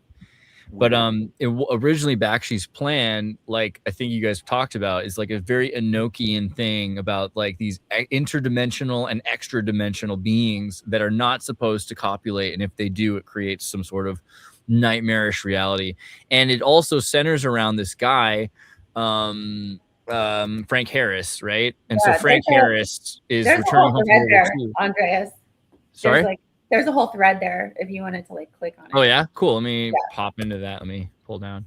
It was But like the original Bakshi was that a human and a cartoon did have sex, and they had like a hybrid child, and the movie was supposed to focus on that child, but instead the version that came out is all about like the tension of whether a human and a cartoon could ever make with each other, and then it just kind of like ... It doesn't actually go into it. Although I'll just say also manga has existed for centuries, and if you really get into like adult illustrations, like Thomas, we should probably write a book on the history of adult illustrations going back to the Neanderthal, because it's pretty fascinating actually. And I would say it arguably is usually better than modern pornography. And we're getting back to this point with AI where there's less exploitation of individuals in it. But of course, it makes things less real. And that's, I think, the issue too. The spike of power is also the spear of destiny, right? It's Hitler's spear of destiny that killed Christ. And in Sharknado 3, or is it 2? The Eiffel Tower? No, what is that thing called again? The Liberty, what's the thing? You know, this guy Liberty Needle? The Liberty Needle, is that what it's called? The freaking obelisk. The obelisk flies off in a hurricane of sharks. Talking about Washington, the Washington Monument? Washington Monument flies off, and it hits the White House. It like the spear of destiny, and it punctures the White House like it's puncturing Christ, which is pretty good. It's not a technical obelisk because it's not all one piece. You know, it has to be one stone to be a true obelisk. But yeah, sorry, a hollowed out obelisk. Oh wait! Before we go to the next panel, because I want her to finish this. Sorry, Nicole, but Frank Harris was a real guy who was a Irish American editor, novelist, short story writer, comic cartoonist, and I'm pretty sure that's why Frank Harris is based on Frank Harris, because he's the kind of guy who would have had relationships with Pygmalion animated characters that he had created. He was also pretty friendly with H.G. Wells and George Bernard Shaw, which is pretty interesting. Interesting. The War of the Worlds. Right. and things to come in Time Machine. So how is Cool World related to Who Framed Roger Rabbit, other than that they both have animation? Is it like the unspoken sequel or no? I don't think it's an unspoken sequel, but what both of them do, they share this. In my mind, the most interesting part of Who Framed Roger Rabbit is the part where they're trying to search for him, and it's like they describe these like the laws of physics within the cartoon world. One of them is shaving a haircut 2 bits, like every single tune has to finish it, right? The other one that I think is even more interesting is when he gets handcuffed to Eddie, and they're going through all these different trials and tribulations, and then at one point Roger Rabbit just like slips his hand out of the handcuffs and like, you know, does something, and he puts it back in, and Eddie looks at him and he's like, you could have done that at any point, and he's so angry, and he's like, no Eddie, not at any point, only like at the point where it would be like the most funny. And like it makes him mad, but as soon as I heard that, I was like, he's describing an actual law of physics within the cartoon world. Like there's certain things that you're not allowed to do in a cartoon unless it's funny to do it, and you have like their like comedic timing is just as important as gravity in like a cartoon world. I assume like they don't really need gravity, but they need comedic timing. Oh. Gravity needs timing in a cartoon. Well, and in Cool World, like Coyote, gravity needs timing. But in Cool World, they're basically describing like, here's these unwritten rules, and if you violate these rules, and in Cool World, the ramification is that this portal opens, and the cartoon world essentially wins over the real world because everyone in the real world starts tuning in the cartoons. But the weird thing is that they don't just turn into a cartoon version of themselves as if they had entered Cool World. When Cool World imposes itself on the physical world, everyone turns into clowns, which was just like this weird anomaly that doesn't necessarily get explained. Like, why clowns? Why not a cartoon version of yourself? Well, the book from which Who Framed Roger Rabbit came from is actually called Who Censored Roger Rabbit, and it's totally a complete noir. So it's written in a noir style where you're kind of like in the head of the investigator, where he's like, I could tell when she came into my office she was going to be trouble. You know, he's just like he is that guy, and so like it's.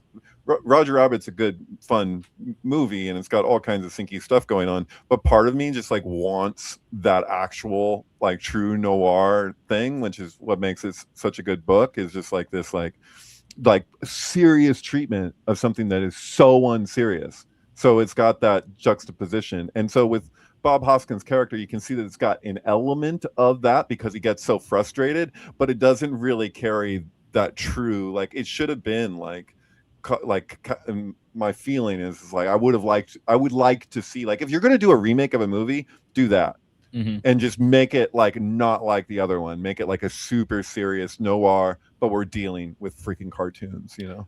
The other thing that I thought was really interesting with not just Roger Rabbit, but in Cool World, that I think I brought up at the end of my video with Anna Nicole Wordsmith, but like, what is it in a human brain that you could actually find an illustration attractive to the point where people go out and buy the weeb pillows and they sleep with their like hentai pillow? And it boils down to this thing called the supernormal stimulus.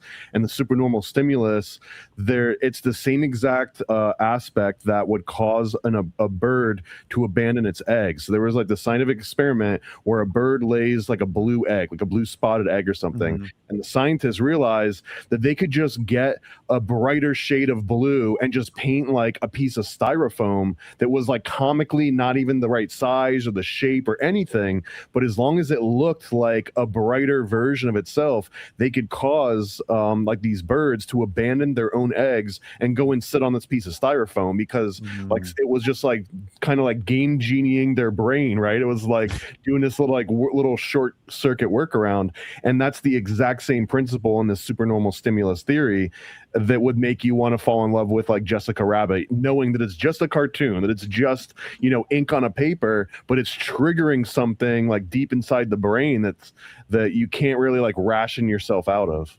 You know, the cuckoo clock thing, I was thinking about this a lot because cuckoo birds, they do this. They lay eggs in other birds' nests, and then those birds get so big and they eat everything, the other birds die out, and so they displace other birds.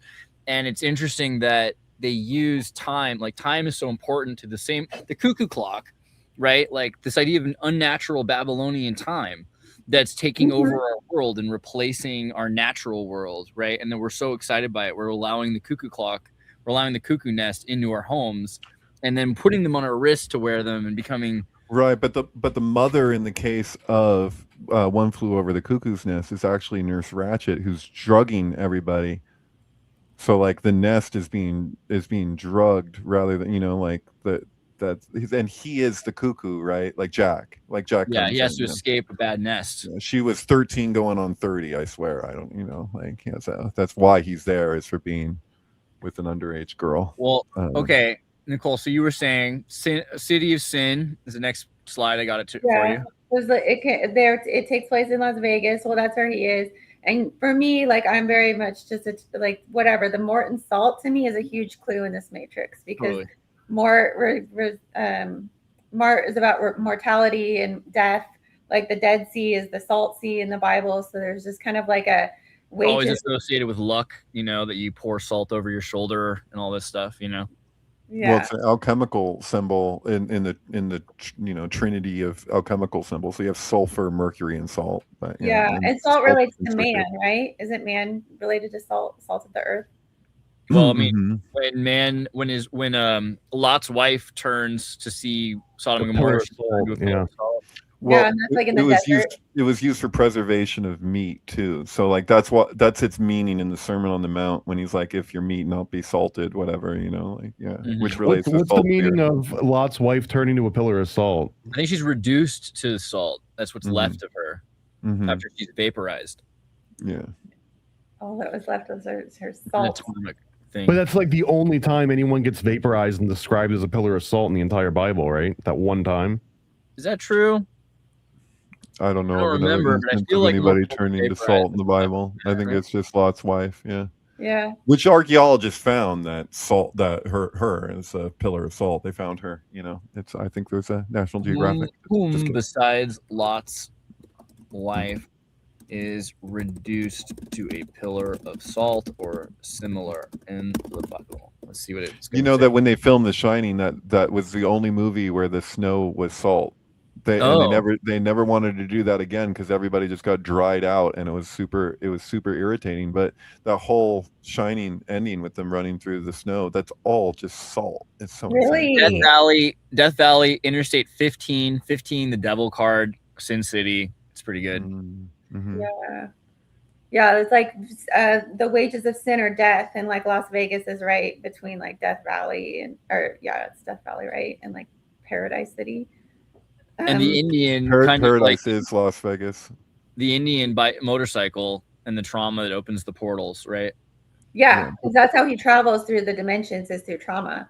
And so I feel like that's why a lot of those rituals, I mean, I don't feel like that's what I've heard, right? That's why a lot of those satanic rituals take place and like involve trauma to the human vessel, because that's what opens people up to like entity attachment or like through here, it's the birth and the trauma that pushes him through to a lower dimension, should be said, right? Because they go from the 3D to 2D when they become cartoons.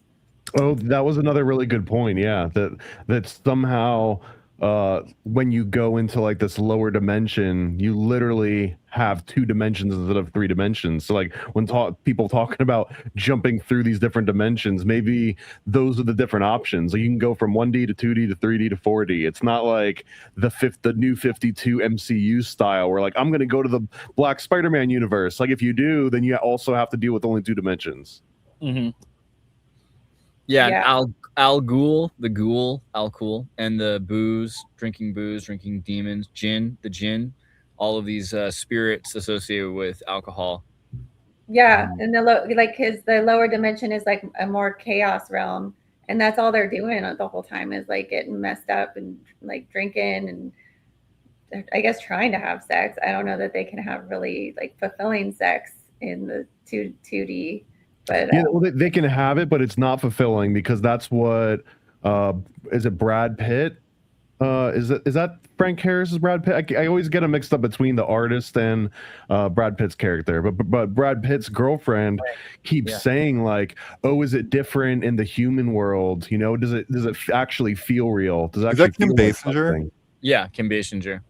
Wow. Well, no, not his girl. That Kim Basinger is Hollywood, who's kind of like the bad guy. But Brad Pitt has like his own girlfriend, which is like the brunette, and she's the one that keeps wanting to like go into the real world so that she can be with him in the real world. Isn't Kim Basinger in Cool World supposed to be Sharon Stone in Basic Instinct? Looks like her. It's her outfit. I mean, right? Is like dates line up on that? Definitely share an archetype. Because I think this is 92. But I don't Yeah, think what that they're supposed you to were be the thinking. same character because in Basic Instinct, she's like a brilliant writer who knows how to get away with a murder. And in this movie, she's just a very curious girl who doesn't care about the consequences of her actions. And she just so desperately wants to be real. So there's this sort of Kubrickian Pinocchio complex here where doesn't understand the consequences of it. But the idea of being real is so alluring. They're willing to destroy. Oh, what was the murder weapon in Basic Instinct? The ice pick? Is there an ice pick? Ice pick. Oh, cool. Another Cool. link, yeah. Cool. Wait, I forget. Where's the ice pick in Cool World? Oh, ice and Cool. Okay, Cool. I'm back now. Okay. Mhm. Deebs is a Same prison thing. within a prison. Every time they showed Deebs, I don't know what it meant, but like every time they showed him in his house, like even after he got out of prison, he just always had like the shadow bars around him. Oh, The real there's world a is thing prison. too. So Jessica Rabbit wears the red dress. She wears the white dress, right? Rose white, rose red. But the thing that there was that thing with Jessica Rabbit when she gets in that accident in Toontown and she like spins out, and if you freeze frame it, you can catch a shot of her with her legs open. There's they illustrated that anatomically correct. And then what is like the most iconic thing in Basic Instinct in terms of a visual shot at the time? Oh yeah. When you got Dennis Nerdy, you got Newman is sitting across from her. He's all sweating. He's like patting his head, and she's wearing that white dress, and she like changes her legs over, like switches her leg which way her legs are crossed, and it's like and all the guys like go and it's like it's Jessica Rabbit So who strange attracted this lady here. I have a conspiracy, Disney conspiracy theory that I do legitimately think is true, and that's that they retroactively added that scene that you're talking about where Jessica Rabbit gets thrown out of the car. They added that after the movie was already done in order to take it back out to have this deleted footage so that later they could release like the uncensored. No, they already took out. I remember when I saw it in the theater, they took out a bunch of footage when it came out on video. But I'm So saying the video version of Roger Rabbit was not what I saw in the theater. I'm saying the reason that scene even exists was so that they could take it out, so that there could be like the original uncut version of it. It's the original. The original. I don't think they were uncut thinking like version that. Isn't the version that I saw in the theater. I have yet to see that again. The I baby mean- who's smoking a cigar, he said a bunch of shit that was just not in the. That's absolutely that video true. Yeah. release. So I I mean, remember. Yeah. I feel like what it was not as hard as that. It's that Eisner was upset at the Disney Animation Studio. He was going to move them all to another building to completely destroy the continuity. And then while they were assuming that any animation they would get to do it, he's like, I better find other people to show them I can hire other people like Ford Managerial Theory. He found a guy who was famous for doing commercials for like Bank of America, right? So they took those two together and then they created a movie that was not exactly what Disney would distribute.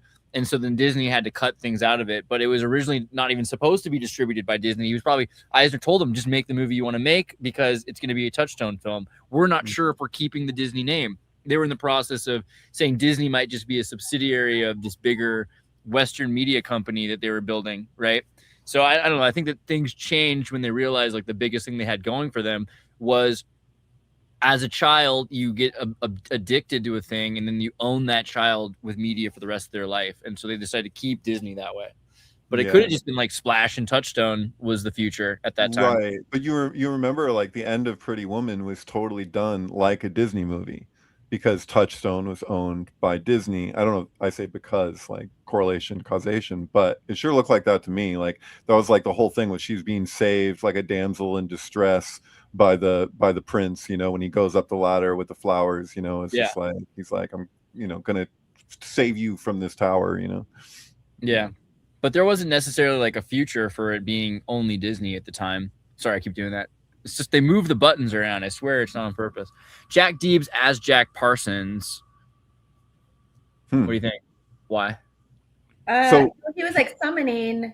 He was summoning Hollywood, kind of like Parsons was summoning Babylon. Mm-hmm. And I felt like Hollywood like took on like the Babylon archetype, I guess. Like he was also in Babel too. Brad Pitt was in Babel and Babylon. Yeah. Oh, I forgot that he was in Babylon. I didn't even think about that. Yeah.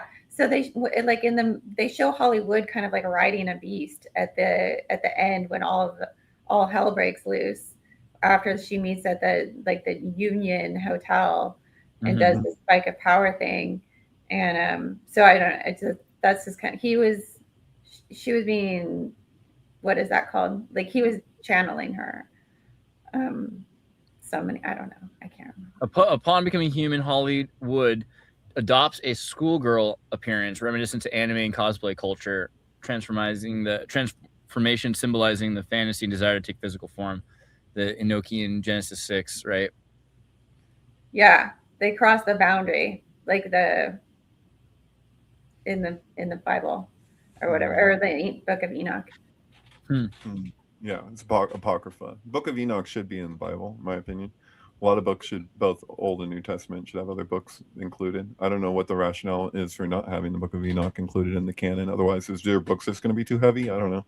I think the rationale for having a canon is pretty irrational, to be fair. Right. Yeah, I agree. Yeah, so I mean, like, Cool World's pretty good. Are you guys going to do another one soon? Do you have a plan for the next video you guys want to break down? We don't have a date or a video yet, but I'm sure we're going to do another one. Yeah. I don't know. Should be Sharknado. Should it be like Fire and Ice? Just I really want Sharknado 2 to be broken down by Nicole because, like, I'm wrestling with all of the symbols. I see them there. I see like Gremlins and Star Trek and Oz, and like I see all these and then it's like the whole point of Airplane is that it's a joke about the thing, so you don't take it seriously because it's very serious. I think there's just, I mean, like the fact that Al Roker and Matt Lauer, there's like this fake news aspect to it that's happening with the mayor, with the Pizzagate, Podesta, and Wiener. It's like there's something else happening. Paramount is acquiring Warner Brothers. Yeah. And so I just saw like Spencer Pratt the other day had like a video 16 minutes long or something where he's just ripping into Gavin Newsom and all these folks that are opposing this merger, and he's giving an argument why he believes that this is overreach, government overreach to try and stop this from happening. But I was just trying to like look at it kind of like just as objectively as possible, just on a symbolic level, and just think about Warner Brothers and Paramount. We're talking about the Book of Enoch. There's a ridiculously strong argument that whole thing with the mountain and why they chose that mountain and everything for this Paramount logo with the stars and how many stars, that actually relates to the fallen stars in the Book of Enoch, where I wouldn't do it all justice, but I've seen the argument made, and like I've transcribed. You know what that mountain is in real life, right? It's the Ben Lomond Mountain in Utah. It's a Mormon Paramount. Right. Yeah, there's a religious connotation there, and like, yeah, and it's also the way that they do it now, where it's not just the old logo. They have the stars are falling, and then they skirt across this water before they form the arch around the mountain. And so like there's this crazy strong argument for like that being a reference to the fallen ones in the Book of Enoch. But I mean, I don't know in absolute terms. So I'm just saying, like, I look at that, and then it's like, what Warner Brothers, like, you know, Kubrick went from MGM to Warner Brothers. The official story was because they turned down Napoleon based on money. I can't find anything substantiating that, and I don't even know if Kubrick himself ever actually said that, because I can't find an example of him explicitly saying this is the reason. I can't find any documentation that his rationale for cutting ties. He said how much Napoleon would cost him. It was actually much lower than what Dino De Laurentiis ended up spending for Waterloo, which came out shortly after. It's just like all this stuff. But yeah, no, I mean, we were just talking last week about Gremlins the whole time, you know, and it's like, that's Warner Brothers, you know, like Warner Brothers. And I think the argument was, you know, that from Gavin Newsom, he's like, these companies have been in intense competition, and he's kind of pushing that narrative, and it's not necessarily true. Warner Brothers was distributing Paramount Films, like they've coexisted.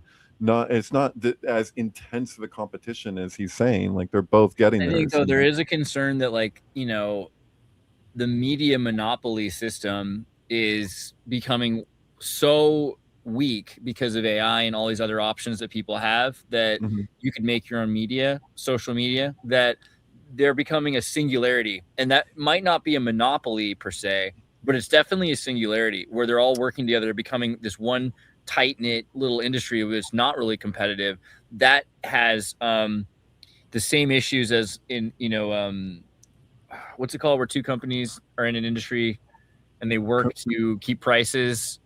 Price fixing. Yeah, there's a good word for that. Non-competitive manipulation. Yeah. Forget the term. There's a legal term. And you're not allowed to do it. If two companies are working to fix prices, then they're doing anti-competitive practices, right? And so then that's almost worse than a monopoly.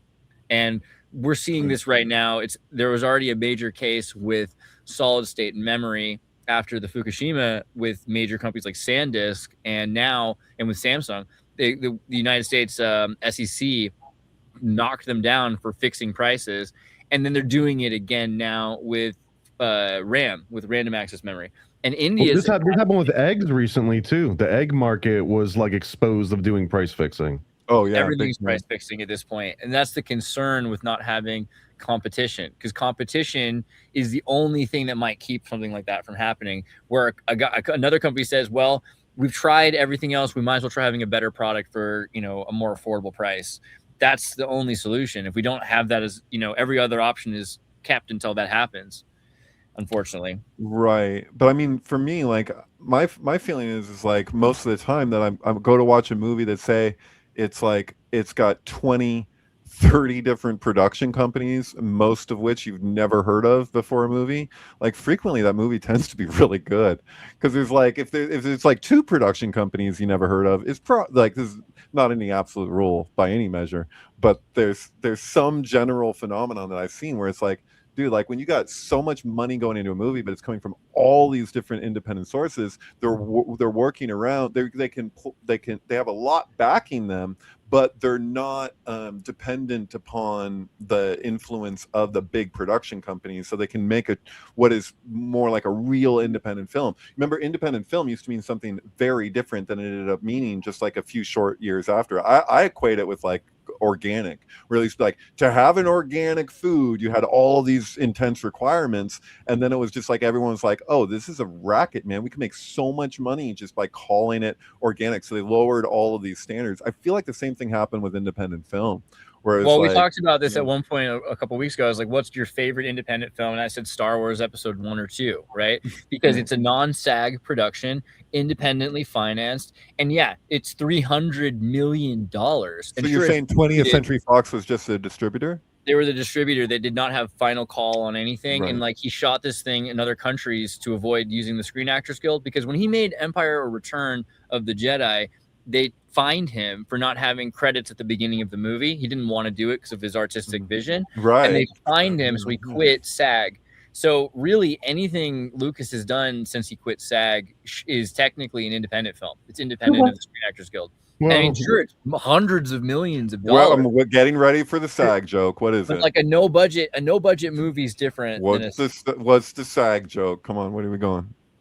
Please. No? Well, I was gonna have a SAG joke. I was gonna say that that wouldn't include. You said everything that Lucas has done since, but not Strange Magic, which I believe is now a Disney movie retroactively. Disney paid, but you know what?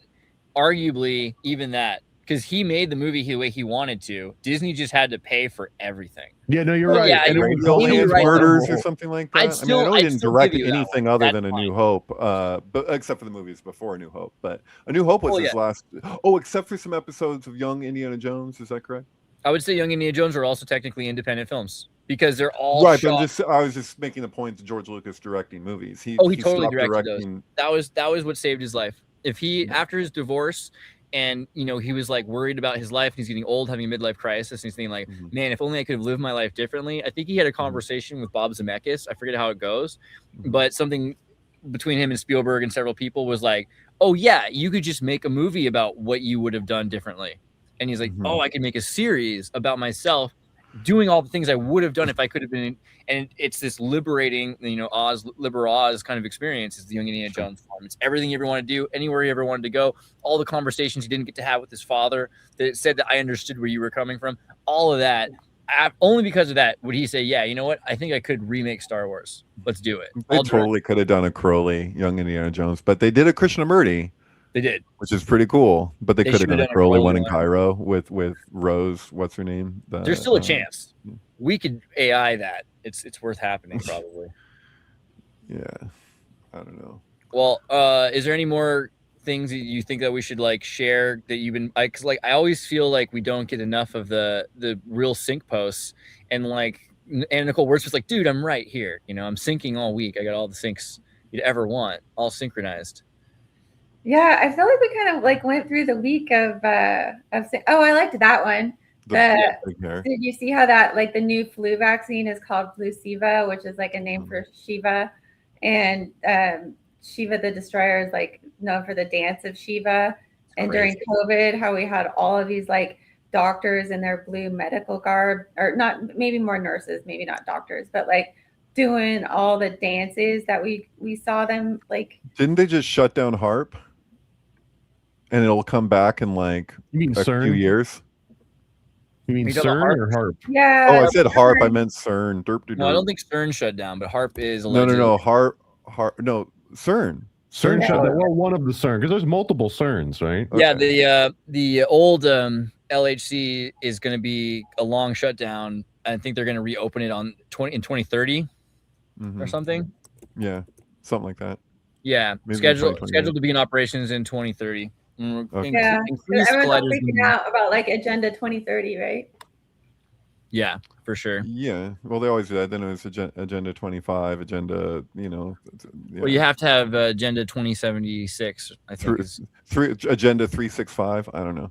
Freemasons are in it for the long haul. Yeah, Copilot. That's also a Masonic conspiracy. But people, the conspiracy world is kind of freaking out right now, because it's just like for them to shut that down, man. You can see what happened with our timeline as soon as they turn that thing on. Now it's just like, oh, we're left to our own again. This is the natural world. So, but then in 2030, it's going to come Isn't it weird that they waited until retrograde ended to shut it down?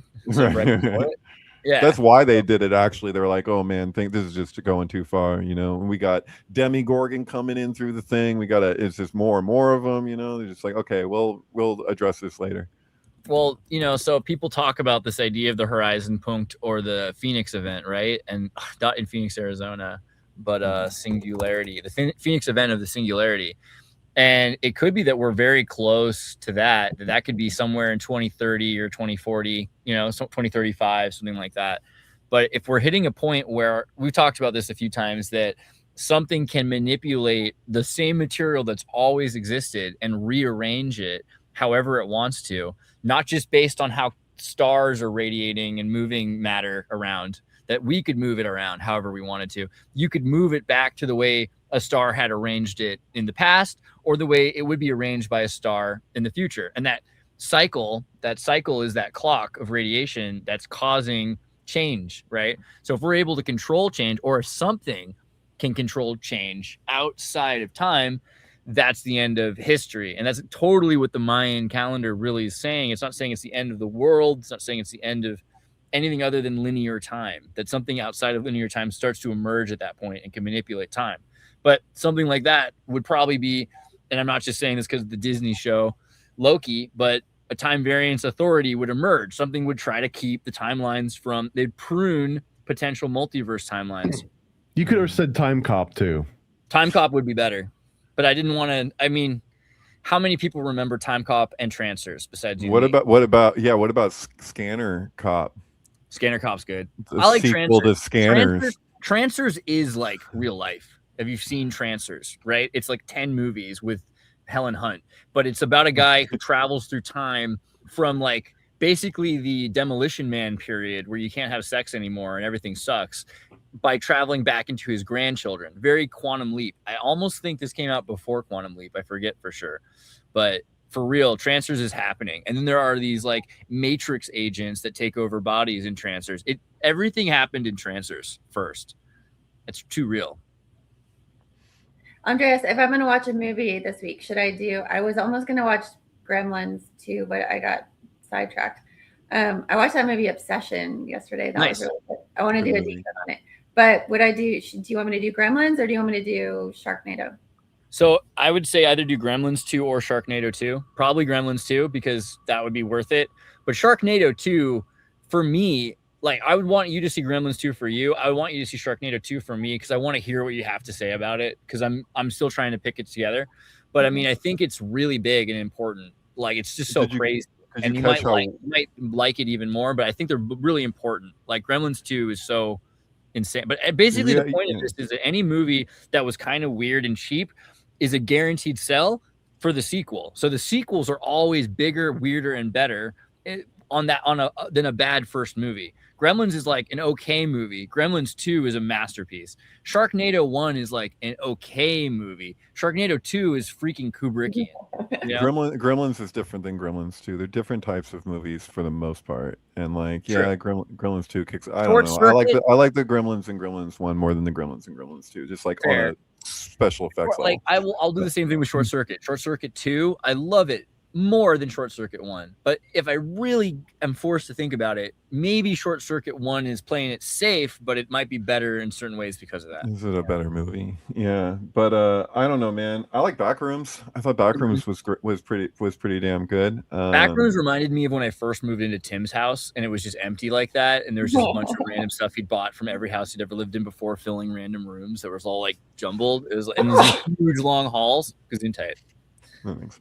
Yeah, Backrooms is good. Obsession's really good because men need to know they do that. I just want to say that did you notice that in Obsession when the whole thing with the whistling willow and then there's Willow as a magic wand and then there's weapons and that this breaking of the stick, I'm sure you probably put all that together, but yeah, there's crazy crossover between weapons and Obsession and Willow.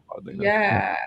I want to do like a full on like thread. I want to do a whole thread on it. That's a good comment. So he said Johnny 5 deserved an Oscar for Short Circuit 2. That's true. He did. He honestly deserved citizenship. I'll go further. Like the whole movie's about what he deserved. But that is how it ends. Is he got citizenship, right? The robot gets citizenship in New York City.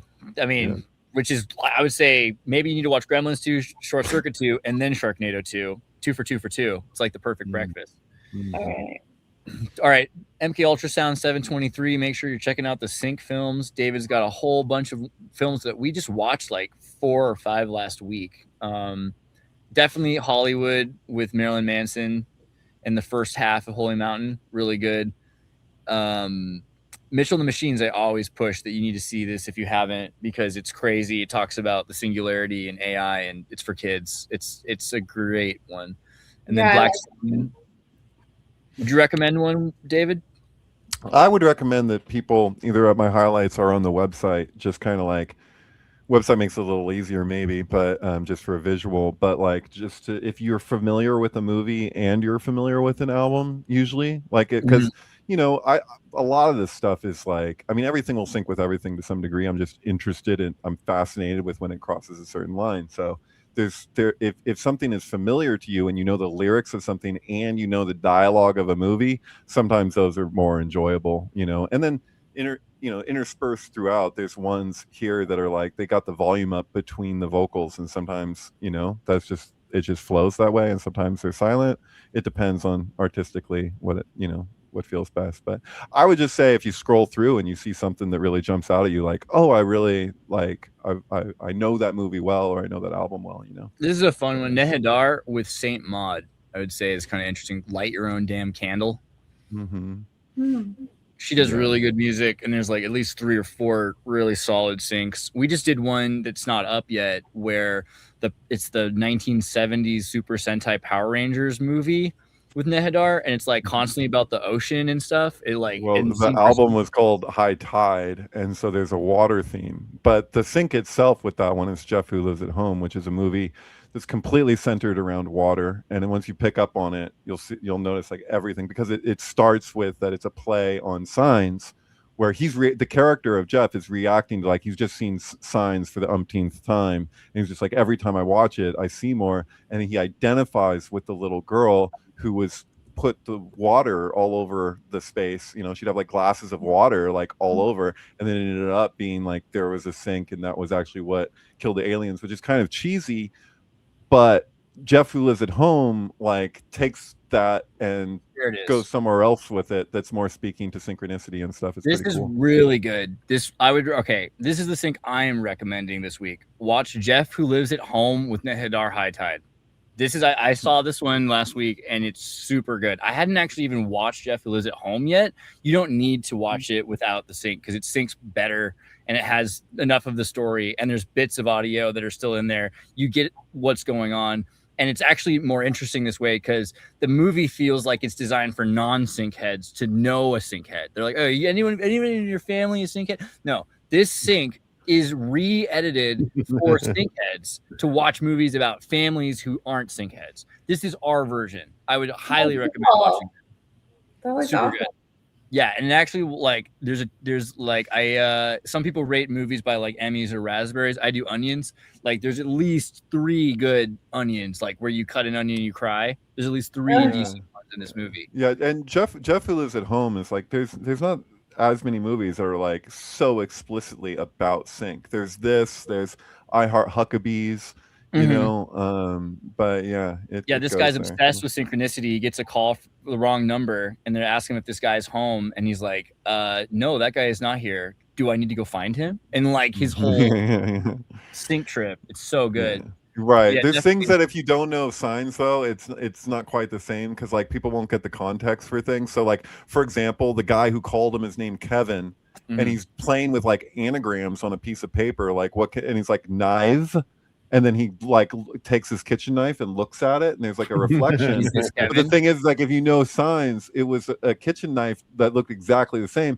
that he used to go underneath the door to see the reflection of the alien. So it's like, he's obsessed with, so you know that this character. So, but if you didn't know signs, you're just like, oh, this guy's dangerous. He's like, oh, what does this mean? Does it mean a knife? Am I supposed to do something with this knife? Which kind of brings up that argument from Dr. Kirby's Surprise in the sync book, where he was like describing at which point, if you're a psychiatrist or a psychologist, should you be concerned when somebody's obsessed with synchronicity or talking about synchronicity? Are they a threat to themselves and others? Do they feel like they need to do something based on the synchronicity? And if so, what exactly, and how much are they personalizing it, and how objective is it, and all these kind of things. So at the beginning of Jeff Who Lives at Home, there's like a moment where you're just like, is this even a comedy? Like, what's he going to do with that knife, you know?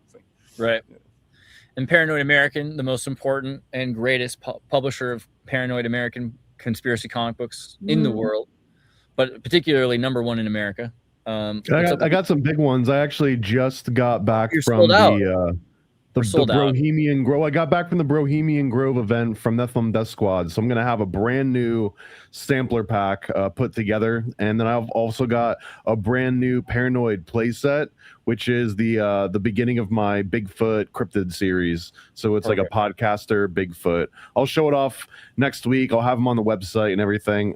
I also just want to point out that if you want to get a much cooler, deeper dive on Cool World, you should go and check out the Cartoon Cabal podcast that I do with Matt Comegys, which is my co-host on Occult Disney. And come and check out that episode with Anna Nicole Wordsmith, plus Frozen and Frozen 2. Honestly, all 3 of those should be required viewing if you like synchronicity.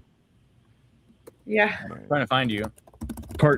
just do Cartoon Cabal. I think it's there you go. We kicked off Cartoon Cabal by watching the entire series of Neon Genesis Evangelion, and since then we've ventured into basically anything that's not Disney. I'd like to do a thing. We did a thing together on Treasure Planet, right, with Matt at some point. That was an Occult Disney one, and that's where we linked Treasure Planet to basically being about, of course, since you were on there, about Joseph Smith and Mormons in space and neophytes. I mean, Don Bluth, but yeah, let's do another one soon. I want to think about some good Cartoon Cabal stuff. Thundercats, obviously, I've been thinking about a lot. David and I watched the first episode with Amelia just to talk about the whole Oedipus complex that happens in Thundercats and its relationship to the Jewish people in Exodus. Andreas is working on a musical about Thundercats, and I got to contribute a portion of Snarf. Oh my God! Should we let them? Do they get to? Should we play a piece of it? Or is that too much? It's too late. Next time. Okay. It'll just open with it. If you're here next time, you get to hear the Snarf. Yeah, and so make sure you also follow Nicole Wordsmith, the most legitimate synchronist here. She's like the actual apples ingredient in the Apple Jacks at this point. But I think we did a pretty good, solid review of sync, and let's do something soon. I love it when you have these deep dives and we can go through them.